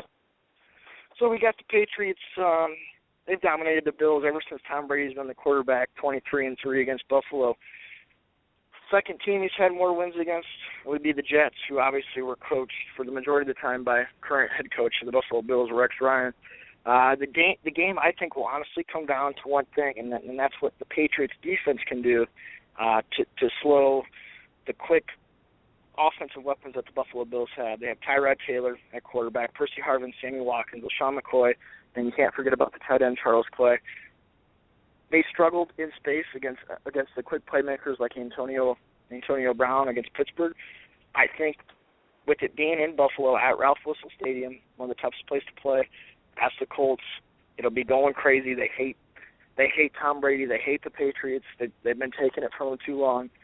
It's going to be a rowdy place. So depending on what the Patriots defense can do, I think that'll be the leverage point there. Buffalo is, it's basically even game. The spread's right about at 1 point. I think Buffalo pulls it out,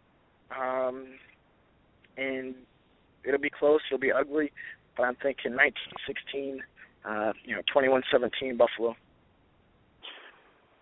We'll go the opposite direction once again. I think a lot of this comes down to your coaches. You say what you want to say about Bill Belichick, but he has got to be one of the – I want to put it this way. His system has to be one of the best systems, if not the best systems ever, where you can replace just about anybody, probably outside of Tom Brady. And I'm not going to say that because we watched Matt Castle come in, and the only year that he actually had a good year was with the New England Patriots when he stepped in for an injured Tom Brady. It seems that no matter what you do and who he is playing against and who gets injured, he has a game plan instilled for every player against any team under any circumstance, and this will be no different. I think the experience and the connection that the Patriots have, and more specifically Tom Brady and Bill Belichick, I know it's going to be a lot more on the defense, especially on both sides because of all the weapons both offenses have. But I can't bet against Bill Belichick, and I just can't. I think it'll be a close game. I think it'll be a close game, but I think it'll be on the other side of the ball. Yeah. There's a reason why Bill Belichick's had Rex Ryan's number ever since he's been there, and just because he switched colors and switched teams doesn't change anything. Those Jets had talented players as well. They went to 3 AFC championships in a row. So there was obviously talent there. Maybe not as talented. I don't know, maybe a younger Mark Sanchez compared to their current quarterback. I guess we can debate on who was a better quarterback in their prime. And it seems like ever since then, Mark Sanchez has just gone downhill. But anyway, I'm going to go the opposite direction. I think it'll be a close game. I agree with that. But I think Bill Belichick's system will prevail, and the Patriots will be victorious. The other matchup you got is the Cowboys and the Eagles. I'll take this one first. Go for it. Two teams that showed us a lot. You had an Eagles team that lost the game at the end. You had a Cowboys team that came back at the end. And the Eagle team, it took them to halftime to really get things moving. Dallas, kind of the same as well. They got more impressive as the day went. Obviously, losing Dez Bryant, I've heard 4 weeks, 6 weeks, 12 weeks. I have heard everything but the rest of the season at this point. I just short of the end of the season is what I've heard, so it doesn't really matter. He's not going to be on the field next week. I like Dallas until Sam Bradford shows me that he can take a hit, he's willing to stand there and take a hit, and he's going to be able to finish a game without getting hurt.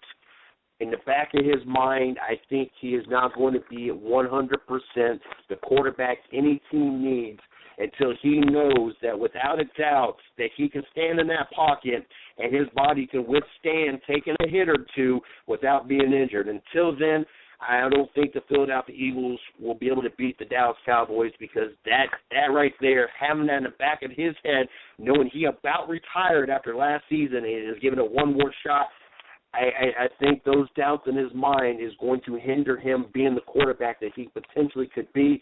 And this Philadelphia Eagles team is still trying to feel out everything. Yes, you brought in DeMarco Murray, which is a former teammate of Sam Bradford.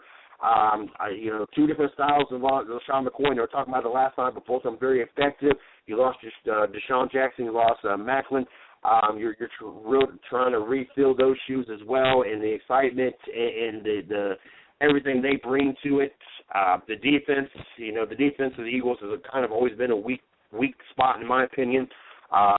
You were counting on that Eagle team to outscore the other team. You weren't necessarily dependent on your team to stop the other team necessarily.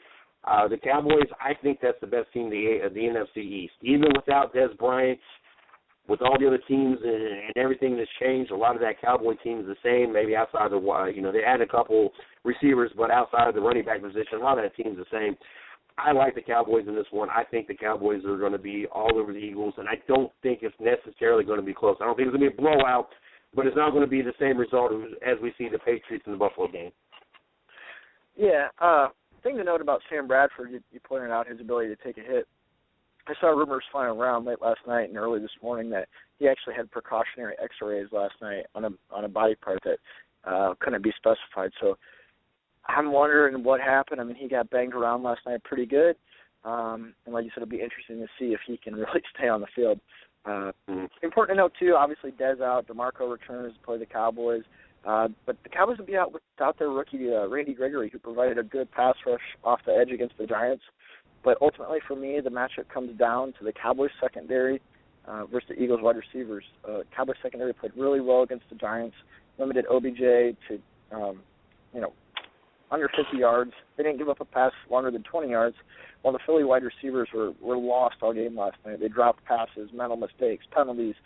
Jordan Matthews is their best receiver, and he's in his second year. And a lot of things that people don't realize about the NFL is that the toughest position, even tougher than quarterback, tougher than left tackle, tougher than anything, is receiver, because the NFL demands their receivers to read coverages, and that's not something they normally have to do in college. And when you have so much inexperience at that position and an offense that requires a lot of reads in the secondary, it's tough. I'll be honest with you, man. I'm a Cowboys fan, and I don't ever like to offer my opinion on who I think will win, because I think I'm going to take the Cowboys every time. With that being said, I think it'll be like you said. In my gut, I think the Cowboys win. I can see 24-14, 28-14, and I think you're right on there with what your assumption is on that one. Last game you had highlighted on for us to talk about tonight was the Packers and the Seahawks. A very interesting matchup. Repeat of last year's playoffs and what happened there.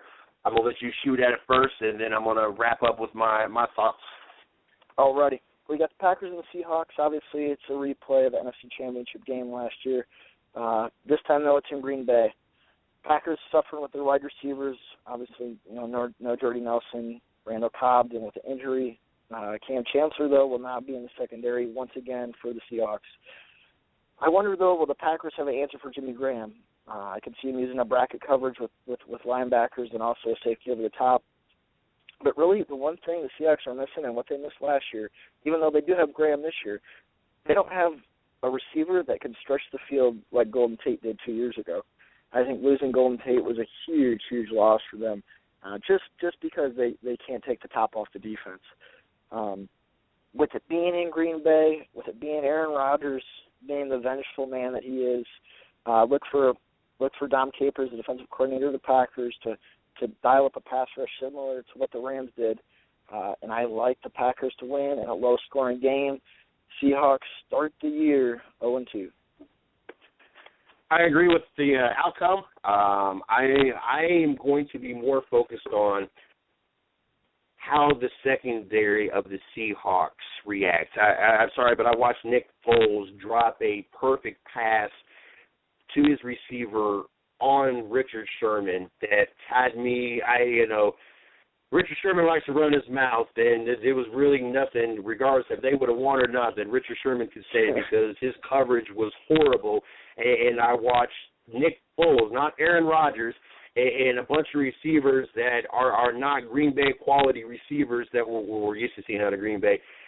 I want to see Aaron Rodgers and how he picks this defense apart. And I'm still a firm believer that these big contracts is ultimately going to kill the Seattle Seahawks. They lost some key pieces, and so I think this is the beginning of the end of the Seattle Seahawks stranglehold on the NFC West, with everybody wanting these ridiculous contracts, and they just can't afford to give everybody this money. I agree it's going to be a close game. I agree that Green Bay is going to win.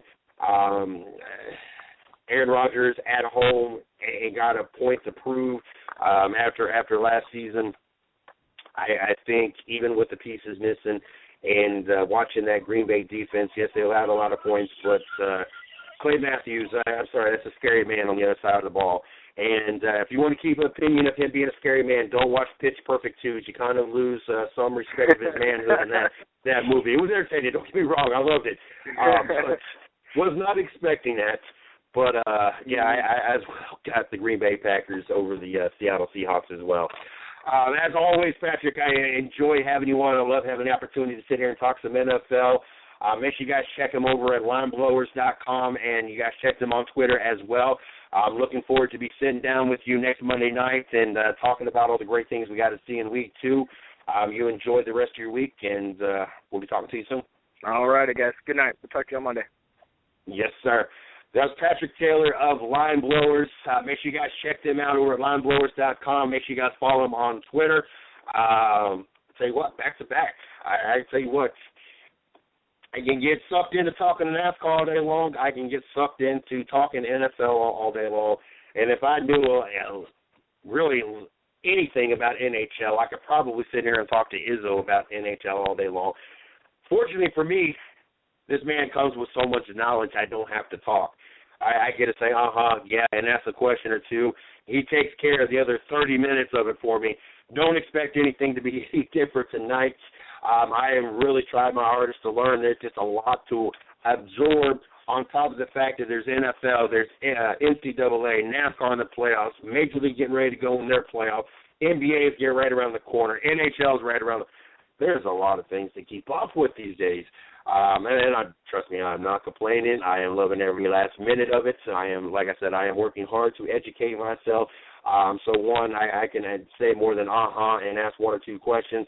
But also, NHL season comes around and I got all this free time. I'm going to be watching some NHL games, and I want to understand what I'm watching, more specifically when I'm watching my Columbus Blue Jackets.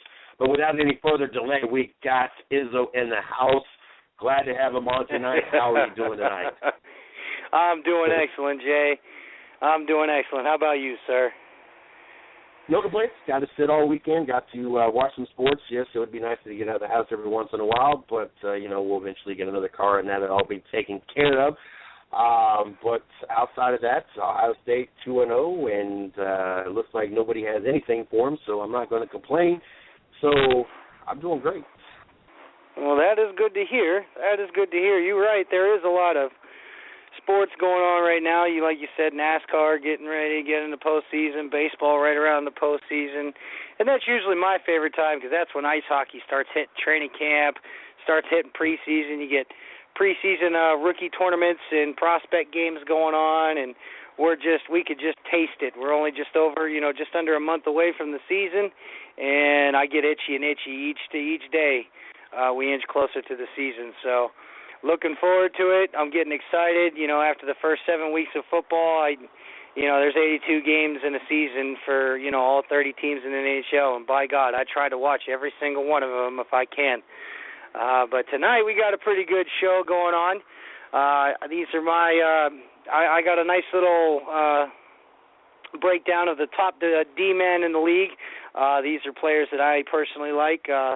Things that attributes and skills and whatnot. D-man is pretty important in today's game. With today's NHL, a lot of teams are looking for D guys to be two-way players, defensive and offensive, be able to move the puck really well out of the zone, pretty much be a quarterback behind the play, calling everything out, and what they see and whatnot. Probably the goalie's most favorite position. These guys sacrifice a lot of blood, sweat, and a lot of bruises, blocking shots and clearing out garbage in front of the net. So it's definitely not a friendly position to play in. But we're going to crack in here, counting down. Oliver Ekman-Larsson is going to start this list off for me. Oliver is a promising young guy out of Arizona, playing for the Coyotes. Last season came in with 43 points, 20 goals, 23 assists, minus 18 altogether, standing at 6'2", 200 pounds. he's probably the best player on a very bad hockey team right now. Not a lot going on in Arizona. They're still trying to rebuild, trying to get back to where they were a few seasons ago when they were making the postseason. Oliver has a promising young career, still in his mid-20s right now. He's just traveling the light in the tunnel right now. He's in the zone. Really good potential all-star again this year. Is going to be starting to crack the Norris Trophy for best defenseman in the league here, I feel, in the next couple of years. Definitely would like to see him, keep this excellent play up. 43 points for a defenseman is pretty exceptional, especially when he's putting up, 20-plus goals. Can really shoot the puck, place it very accurately wherever he wants. He seems to score anywhere from the back end on the blue line. Very talented player, like I said, just on a very bad team this year and the last few seasons. So he's definitely one of the brighter bulbs in that dim string of lights right now out in Arizona. So things are only going to look up for him. Maybe he could get traded this year. He could be trade bait to try, for some playoff potential team to snag him up and bolster their roster on the back end. He would definitely be a great addition for the power play. Definitely an offensive-minded defenseman, but standing at 6'2", 200 pounds, he's no slouch. He knows how to play a solid defensive game, too. Can play the body very well whenever he needs to. Coming in next, I have the large caveman, as I like to put him, Brent Burns. Brent Burns plays for the San Jose Sharks. This is a guy I see, he was a late bloomer. He's already in his 30s, but last year had a pretty solid season, racking up 60 points, 17 goals, 43 assists, plus 9 on the ice. And like I said, he's a lumberjack, standing 6'5", 230 pounds. Like I said, a late bloomer in his career. Really wasn't in a offensive, in the right kind of game plan for him in the early career up in Vancouver. But since he's gone to San Jose, he's become a fan favorite. That beard is a monstrosity, and everybody in San Jose likes it. And he can definitely pound with the best of them. Like I said, 230 guy, on skates, moving, anywhere from 17 to 25 mile an hour. That's a lot of momentum to knock somebody over. Definitely one of the hardest shots in the game. Probably up there, maybe in the top, maybe 4 or 5. Definitely has a lot of character to go by.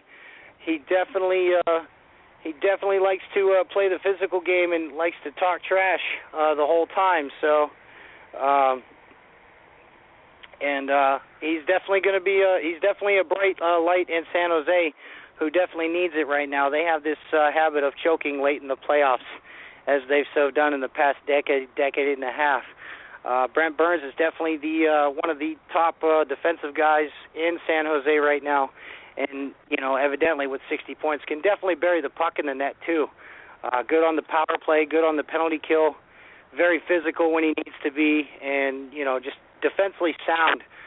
He's definitely coming into his own now. Too bad, it's kind of taken a little while and everything like that. So things are looking up for Brent Burns in San Jose this year. They got a new coach, a new system to work in, and we'll see how it works out for them. This is why they play the games, Jay.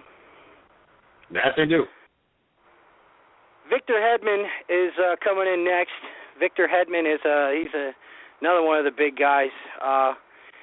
Tampa Bay have recently, with Stevie Yzerman as their GM, have recently been going with the big guys on the back end and the blue line route, and it seems to be paying off for them since they've made the Stanley Cup last year and been making deep playoff runs in the past few years. And now with all these draft picks that they got with Jonathan Drouin and Stamkos coming into his own, as a captain and as an elite player in the league. Victor Hedman is definitely another one of those guys that you'd like in front of your goaltender blocking shots and clearing the way. Victor stands at about 6'6", 233 pounds, if I do remember correctly. He definitely one of the elite big guys in the league. Very hard to get around, especially with that long reach. Very hard to stick handle, around. You got to use speed against him, and even if you can, you got to be careful because he will lay you out. And it will hurt. I've seen this happen multiple times. That's why I like Victor. 38 points. Is not really an offensive-minded guy. Does help out on their power play. 38 points last year with 10 goals and 28 assists, -3 on the overall play and everything like that. Definitely going to be a guy that he's been there for a while. He's made a home in Tampa Bay. He's definitely made a name for himself. Bruising up guys that like to get in front of Ben Bishop and everything like that, blocking shots. Playing excellent sound defense on the penalty kill, and even on the power play when he jumps in on the power play. Big guy at 6'6", 235. That's a lot of speed coming off the end of that stick. Not necessarily so accurate, but once it gets moving, it's hard to track. And Victor's definitely one of the elite big guys of the league right now. And he's only riding that train until it runs out of steam on him. So it's going to be an interesting year for Tampa Bay. I do have them going back to the playoffs again this year, as I've said multiple times. They're one of the favorites in the East. Definitely has a good chance of going back to the Cup Finals, especially with all the experience that these young guys have tasted so early in their careers. It's only a good thing. We've seen this in baseball and football. These young guys, they're tasting victory at an early stage of their career, just kind of like Russell Wilson with all the Super Bowls and all the amazing things he's done so far early in his career. Victor's definitely another. He's definitely another guy like that. Definitely has a lot of miles left on the wheels and everything. And he's definitely going to be I think I can see him being a Tampa Bay Lightning player for his whole career. People love him in Tampa. Just a well-liked guy in the locker room.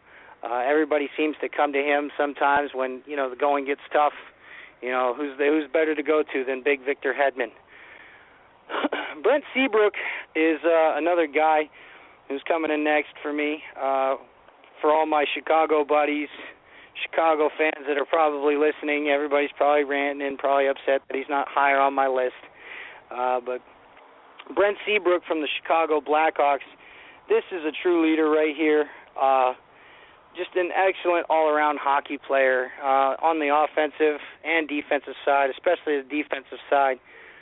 Brent Seabrook likes to lay the lumber when you got your head down, and he's very good at it. It's kind of like an art to him right now, just for how long he's been in Chicago and everything.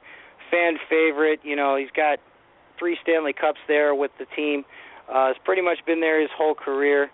Last year had a pretty decent year offensively with 31 points, 8 goals, and 23 assists. He stands at about 6'3", 220 pounds, and he's just got physical and offensive prowess just written all over him. He can really play in any sort of situation, the power play, the penalty kill, even 4-on-4 overtime. Definitely sacrifices his body game in and game out. And does it with with pride and honor and everything like that. Just an all-around great leader in Chicago's locker room. Probably one of the number 1 or 2 on the defensive chart, especially for Chicago. There's another guy on this list that we will mention later that I like too, but that's up a little higher. Seabrook is definitely on the rise. There were some rumors that he might have been traded at the trade deadline. There's still rumors going around that there's a couple teams that would like his services just because of his leadership and experience in the 3 cup rings. Hey, that always helps too. So definitely a guy to watch this year. I look for him to have another big season for Chicago if he stays there. And it's going to be a rough outlook for Chicago. We all know the news and everything like that, what's going on with Chicago right now. And hopefully everything works out for them and we can see them back in the playoffs. Ryan Suter is another guy I like coming in next. Out of Minnesota, playing for the Minnesota Wild. Minnesota Wild, excuse me. He's probably one of the best U.S.-born players right now in the game. As we all know, his father was on the 1980 Olympic team where they won the gold against Finland when they beat the USSR in the Miracle on Ice game. Something very memorable to diehard hockey fans today. Suter actually got his start in Nashville, where he was learning to hone his skills and everything, and has come into his own in Minnesota. An assistant captain there in Minnesota. Very, very well liked. Does a lot of charity work up in Minnesota for mentally disabled kids and, kids with cancer and everything like that. Does a lot of charity work for them. Coming in last year with 38 points, 2 goals, 36 assists, a +7 on the ice. He's pretty average for a guy 6'1", 200 pounds. He's an all-around defensive player. Can play a physical game. Not really one of his better attributes when he's on the ice. He's definitely a guy that is a surefire leader and has made a name for himself in Minnesota too. Now that they've got Devin Dubnyk under contract and everything like that, this team's stock is definitely on the rise. Definitely a team that everybody's going to want to watch, come around March, April, and even in May and June when they make the playoffs. Hopefully we could see them win a Stanley Cup. Like I said, this is my sleeper pick team for the year, the Minnesota Wild, and I'm sticking to it. Alex Pietrangelo comes in next for me from the St. Louis Blues. Pietrangelo is a very, very gifted defensive guy. He last year he came in with 46 points, 7 goals, 39 assists. He's another average-sized guy, 6'3", 201 pounds. Has really taken over the number 1 D spot in St. Louis. Now that they have sorry, dog's in the way. Get out of the way, dog. He's definitely taken over the number 1 spot in St. Louis. You still have Barrett Jackson, who's there. You got a lot of good guys there, especially with David Backes as the captain. A good system there. The goaltending position is a little shaky in St. Louis right now, and that's why the defense, has to compensate for it. Still trying to find that sure number 1 goalie and everything like that. And definitely going to be an interesting year, especially with the loss of T.J. Oshie for St. Louis, which was kind of a shock to me. It's going to be an interesting year, especially in that Central Division with Minnesota and Chicago and Nashville. These 4 teams are going to battle it out, and we're going to see a pretty good war in the Central Division this year. One of my favorites, just especially because of its hometown love, coming in at number 9 is Chris Letang from the Pittsburgh Penguins, and he's a guy that people are really looking to see a lot from. Last couple seasons hasn't been really good for him. He's been injured, had a mini stroke, sort of similar to what Teddy Bruschi went through when he was still playing with the Patriots. Has been just having health issues, year after year. Last year was on the uprise again. Wasn't really hurt that much. Put up a pretty solid season from what his standards are. 54 points, 11 goals, 43 assists, a +12. He's probably the most gifted in skill, finesse, and physicality, just all rolled into one. He started off playing offense. When he got up to junior, they moved him to defense, and he's just flourished since then. He's not really big either, about 6'1", 200-some pounds, give or take a few. But he can definitely lay the lumber, and his offensive stick-handling ability on the power play is probably second to none, really, in the league today. Definitely a favorite for the Norris Trophy if he can stay healthy, like I said, and definitely going to be the anchor in Pittsburgh this year, especially with all their young defense and Olli Maatta and Dumoulin and all those guys, Derek Pouliot and everything like that. Definitely going to be relying on Chris Letang to soak up a lot of ice time, possibly into the 22 to 28-minute range, a game. So big things are expected of Chris Letang this year, and I think that he will deliver, and he will deliver easily. And I believe Pittsburgh has a good chance of going all the way. Definitely another one of the favorites in the East, and Chris Letang is definitely one of the main reasons why they will be very, very good this year. Mark Giordano, another guy I like out of Calgary. Another guy who was having health issues the last couple seasons, didn't really play as much last season, was hurt some of the season. Despite only playing 50 to 60-some games, managed 48 points with 11 goals and 37 assists and plus 13 on the ice. Another average guy, 6 foot, 200 pounds. The go-to leader in the locker room right now in Calgary, especially with Kiprusoff being gone and Jerome McGinley being gone. A lot of guys are looking to him. Definitely was a sleeper last year, sneaking into the playoffs. Played a lot of great hockey on the road, played a lot of good gritting hockey at home, too, winning a lot of dirty games, winning a lot of close games.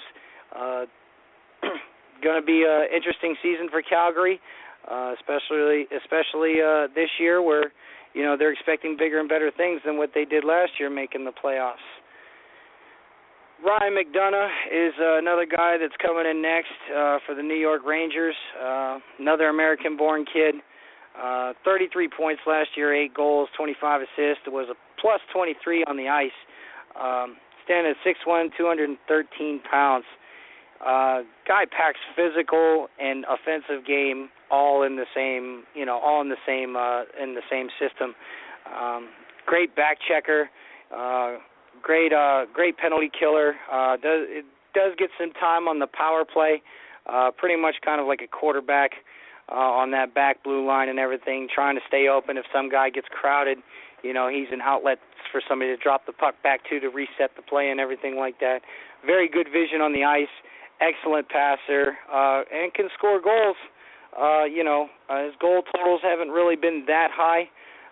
Would like to see him hit the 20 range, which I think in New York with their system, not really a doable thing, especially right now with with Dan Girardi being gone, and now you have Keith Yandle on the team, so they have to figure out a way to get Ryan McDonough and Keith Yandle, working chemistry together, and trying to bring New York back into the playoffs and make another deep postseason run for them. New York is a very proud town. Definitely, one for defense and everything. Everybody remembers Brian Leetch, who was probably the greatest U.S.-born defenseman to play the game. A lot of rich history there, and Ryan McDonough is only carrying that torch right now.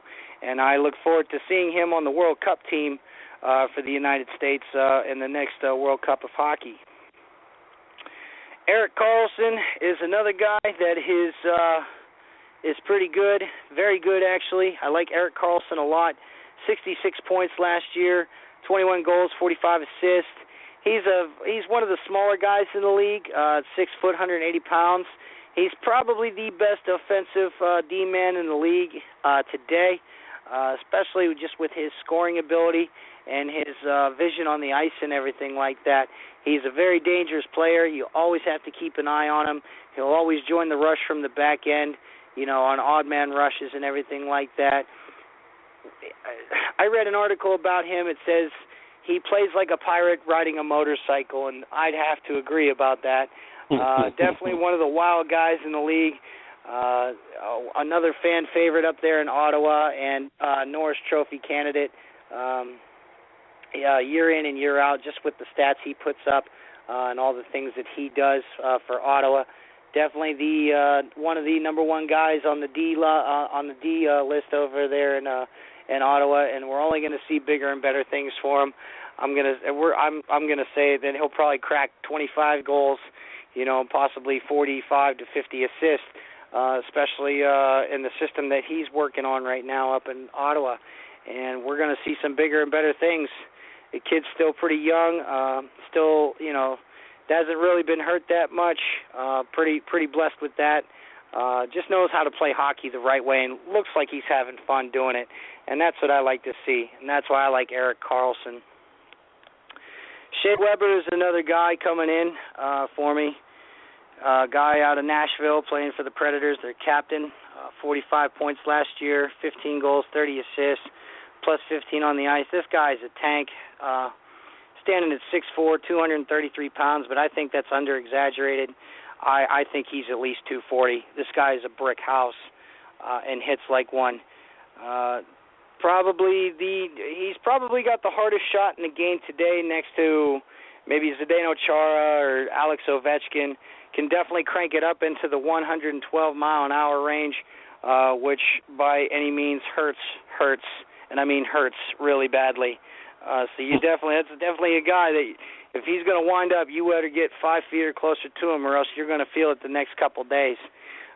Very, very dangerous guy on the ice, especially when you got your head down. Don't let him catch you with your head down. It's like a freight train on skates.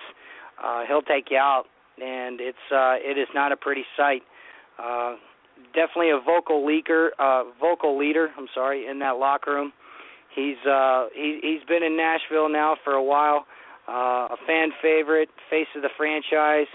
Like I said, captain of the team, and he'll probably be the captain there for, until he retires. I'd like to see Shea Weber bring a cup into Nashville. Just, it's Shea Weber. Shea Weber is a scary-looking guy, and like I said, when he winds up, it's going to hurt. Whether it finds the back of the net or it goes through somebody in front, it's going to hurt. It's going to make a noise, and that's why I like Shea Weber right where he's at on my list. Coming in at number 4 for me, another guy I really, really like watching play, Nicholas Kronwall out of Detroit. Nicholas is he's not really, not like your bigger guys, kind of like Brent Burns or Shea Weber. 6 foot, 194 pounds, 44 points last year, 9 goals, 35 assists. Not only good in the offensive zone, but the most dangerous hitter in the league, I think, today. I mean, they don't call it getting Kronwalled for nothing. When this guy hits people, he knocks them out, and not only does he knock them out, he can knock them out of a game or a few games. Kronwall has definitely been one of the top defensemen in Detroit there for a while. Hopefully he can stay healthy like he has been in the last few years. They definitely rely on him in the defensive zone to soak up a lot of minutes, especially on the power play and penalty kill. Like I said, just a dangerous guy to watch hit. I'm pretty sure he has his own montage on YouTube for Kronwalling people. I think that's what they call it. One of the special guys. It just makes the hitting aspect of a game into an art. And when he hits you, man, it's dangerous to watch sometimes. So I like Nicholas Kronwall right there at number 4 on my list. Coming in next at number 3, PK Subban, who's one of the newer guys coming up in the league. A young guy in his 20s right now, playing in Montreal for that proud franchise. Had pretty exceptional season last year with 60 points, 15 goals, 45 assists, a plus 21 on the ice. A little bit bigger, 6 foot, 214 pounds. One of the fastest rising stars in Montreal right now.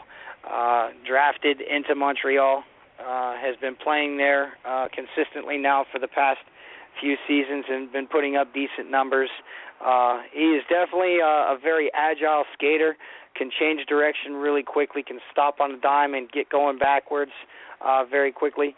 Has a lot of good puck prowess. He can hunt that puck down pretty well. Very good at changing the play or changing the momentum of a game. Very good at slowing the play down when things get rough down low in the defensive area. Definitely a guy you have to watch out for too. He's definitely another one of those hitting guys, and when he hits you, he might not be that big, but he puts every single pound he has into it, and he can destroy a few players too. I've seen him do it a few times. He's hit some pretty big boys, and he's rocked a few bells before, and I look to see him doing it again. He's going to be another one to watch for the Norris Trophy. Is going to probably put up another maybe 15 to 20 goals, and maybe another 45 assist season. He's always on that first line power play for Montreal, and by God, that's where most of his points come, is on the power play. He's just got excellent puck presence, excellent shooting ability, and knows when to shoot the puck at the right time, and is an excellent passer too. Between him and Andrei Markov back there on the power play for Montreal, they did a lot of damage last year, and it doesn't hurt having the best goalie in the world right now, and Carey Price back there, so that makes your job a lot easier. Coming in number 2 is another guy that my Chicago fans that really adore, Duncan Keith. out of Chicago. Duncan Keith is an exceptional, and I mean exceptional hockey player. I see him as a Hall of Famer. We're going to see him in alumni games when he's long gone out of the league. There's still going to be Duncan Keith jerseys sold in Chicago for, however long time lasts or however long this sport lasts. Duncan Keith is a veteran leader. It may be Jonathan Taves' team right now, but Keith is definitely the leader there in the locker room. Has been there for a very long time. Won 3 Stanley Cups with him, especially this one after this last year. It just solidified his career as a D-man, winning the Conn Smythe too as the playoff MVP. 45 points last year, 10 goals, 35 assists, plus 12 on the ice. 6'1", 192 pounds. Can play a physical game, not really his forte. Only plays a physical game when he needs to, which I like, because the physical game is not always needed in today's NHL. Today's NHL, it's all about speed, flash, and Shazam, really. Everything's got to be pretty, everything's got to be fast-paced and everything like that. This is kind of, it's not the Scott Stevens days or the Darian Hatcher days of, yesteryear and everything like that, or Bob Probert, where you come down the ice and these guys are just head-hunting you and throwing their shoulder into your chest and knocking you on your butt. It's just not that kind of league anymore, which is kind of sad. But Duncan Keith has definitely adapted to this style of play. It kind of had some struggling points in his tenure last season. Some timely miscues and everything like that cost him a few games here and there. But hey, at the end of the day, he was the one eating cereal out of the Stanley Cup. So, I guess he's allowed to, have a few mishaps here and there. Because look, hey, he's got 3 rings and he's happy, and he's got a decent paycheck, and he's playing for the Chicago Blackhawks right now. And there's probably no other place he'd rather play for right now. So, like I said, looking forward to seeing what Chicago can do this year. Hopefully everybody's on the team, and hopefully everybody is going to be on the same page. And hopefully we can see another cup run this year or perhaps next year. And that's why I like Duncan Keith. Definitely a veteran leadership. I would love to play hockey with Duncan Keith just to see his veteran prowess, on the bench and everything, and in the locker room and in practice and even off the ice. The guy is just, everybody loves him on the team. Everybody, knows that he's definitely a fan favorite. He was definitely the anchor on that defensive unit for Chicago, and he's just going to mentor young guys as they come up for Chicago. And like I said, when you got Duncan Keith on the ice, you better watch out, man, because he'll make his presence known. And coming in at number 1 for me tonight, kind of pains me to say this. I like this guy, but I really don't like this guy. But Drew Doughty of the LA Kings. Drew Doughty is definitely one of the, if not the best defenseman in the league right now. Standing at 6'1", 213 pounds, but he looks a lot heavier than that, especially when he hits you. 46 points last year with 7 goals, 39 assists. His skating ability alone is second to none, especially when it comes to defense. He's got so much speed for a defenseman. It's kind of unusual to see a defenseman with that much speed and that well of skating ability. Because let's face it, 80% of the time they're skating backwards in their zone, or at least they should be. But Drew Doughty is just all over the place. He is just a dangerous guy to have, when he has the puck. He can go north to south, coast to coast, wherever you need him to go. He can carry that puck through anybody and around anybody and put it in the back of the net. We've seen him shine in the Olympic team for Team Canada. Had a couple points up there that were pretty amazing to watch, and I look forward to seeing him probably on the World Cup team for Canada coming up next year. Is definitely going to be one of the first guys looked at to head that defensive unit for Team Canada, and he's one of the main reasons why LA has 2 Stanley Cups in the last few years. They're a dirty team.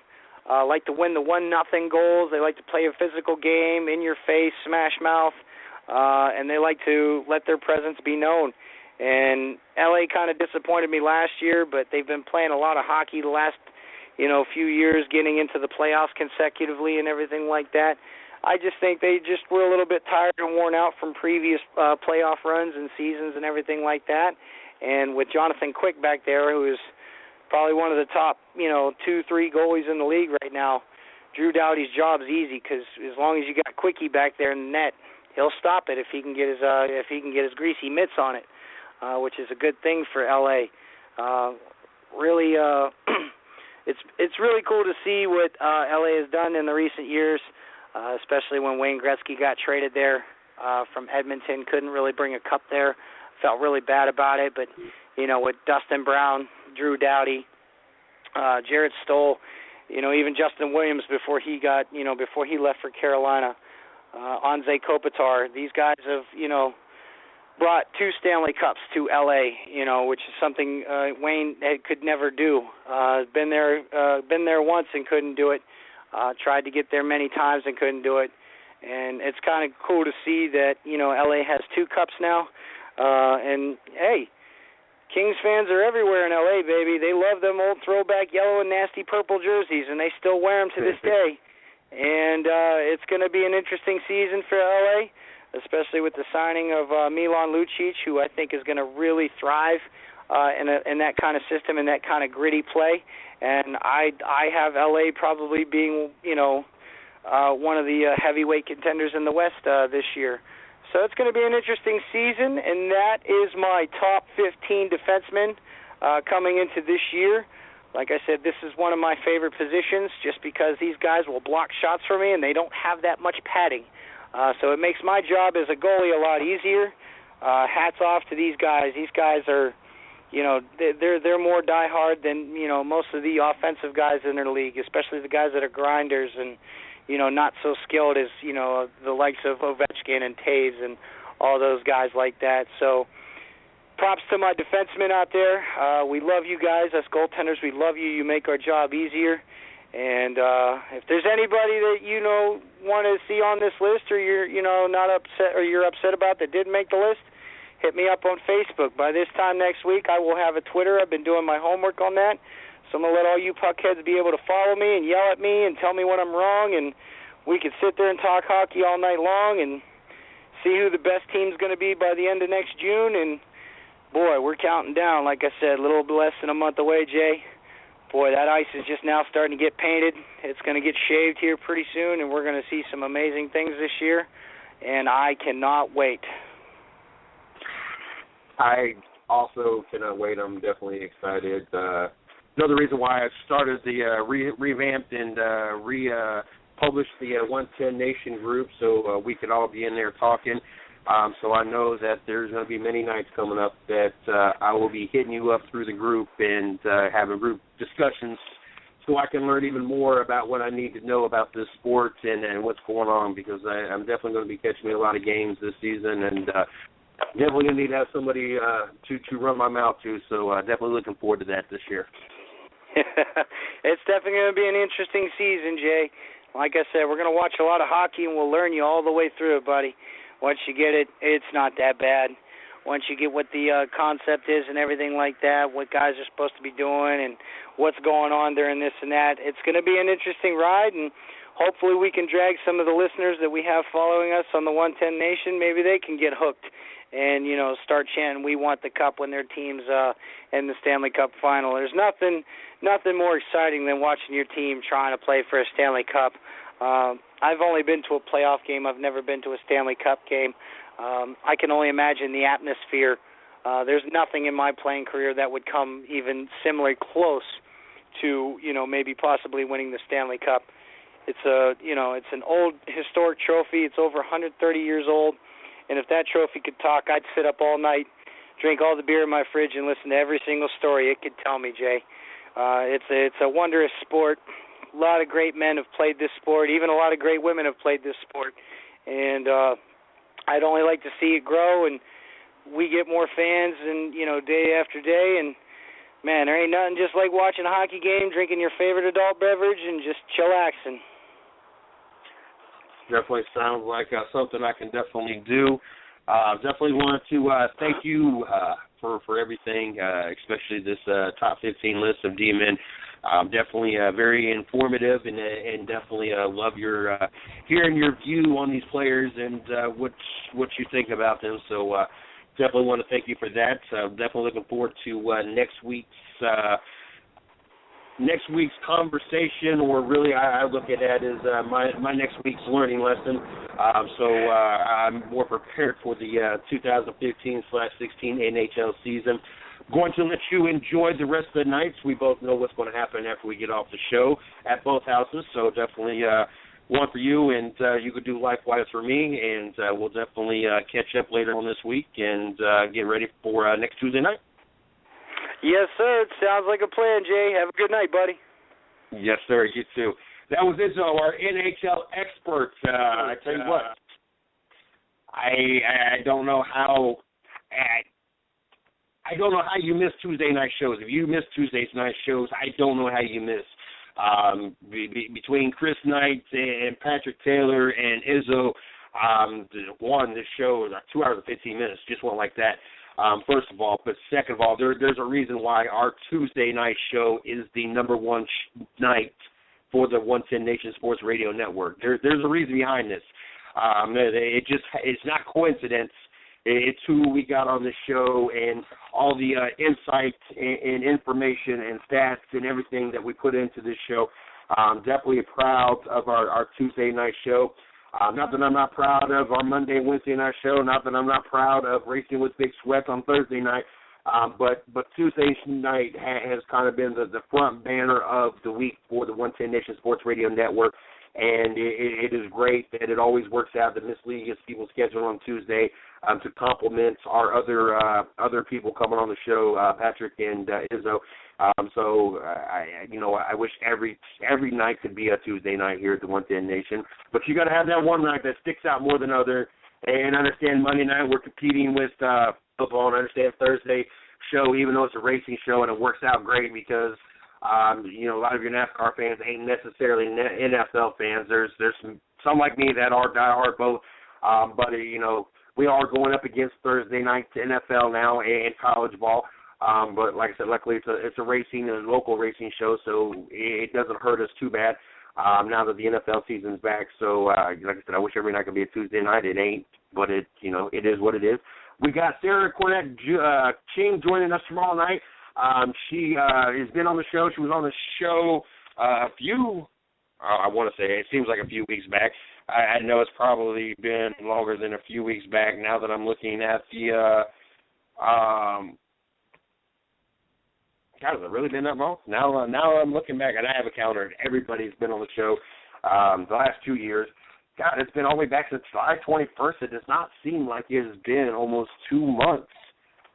Where is the time gone? Yes, we had her back on July 21st on the show. I keep full calendar books full of everything, so I know exactly when everybody was on the show and all the key things go on for the 110 Nation. I well document all this stuff. July 21st, though. God, it does not seem like it's that long, but we got her coming back on the show, fixing the points, ARCA Series driver. It just so happens Chris Knight, who was on the show earlier, happens to be her PR. She is one of the very talented drivers that he has set up to be on the 110 Nation for us. So excited about having her back on the show. Thursday night, don't forget Racing with Big Sweat. We got a good show planned for you as well on Thursday night. We got driver McKenna Haas, I guess I pronounce it H-A-S-S-E. She is a sprint car driver. And then we also got asphalt modified and late model driver Flying Ryan Luza and Plymouth Speedway's own Scott Stein joining us Thursday night.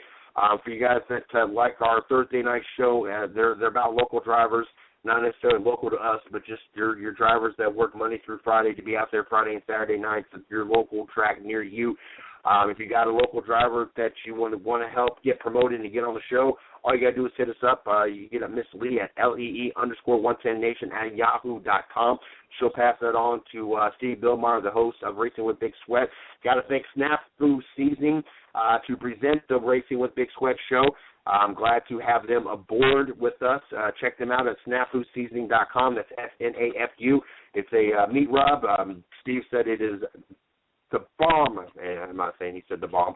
I just don't know if I can imagine him saying that. But definitely said it's good on bacon. He said he didn't think you can make bacon any better. You put that on some bacon. You guys go over there, check that out, get you a bottle as we are as well.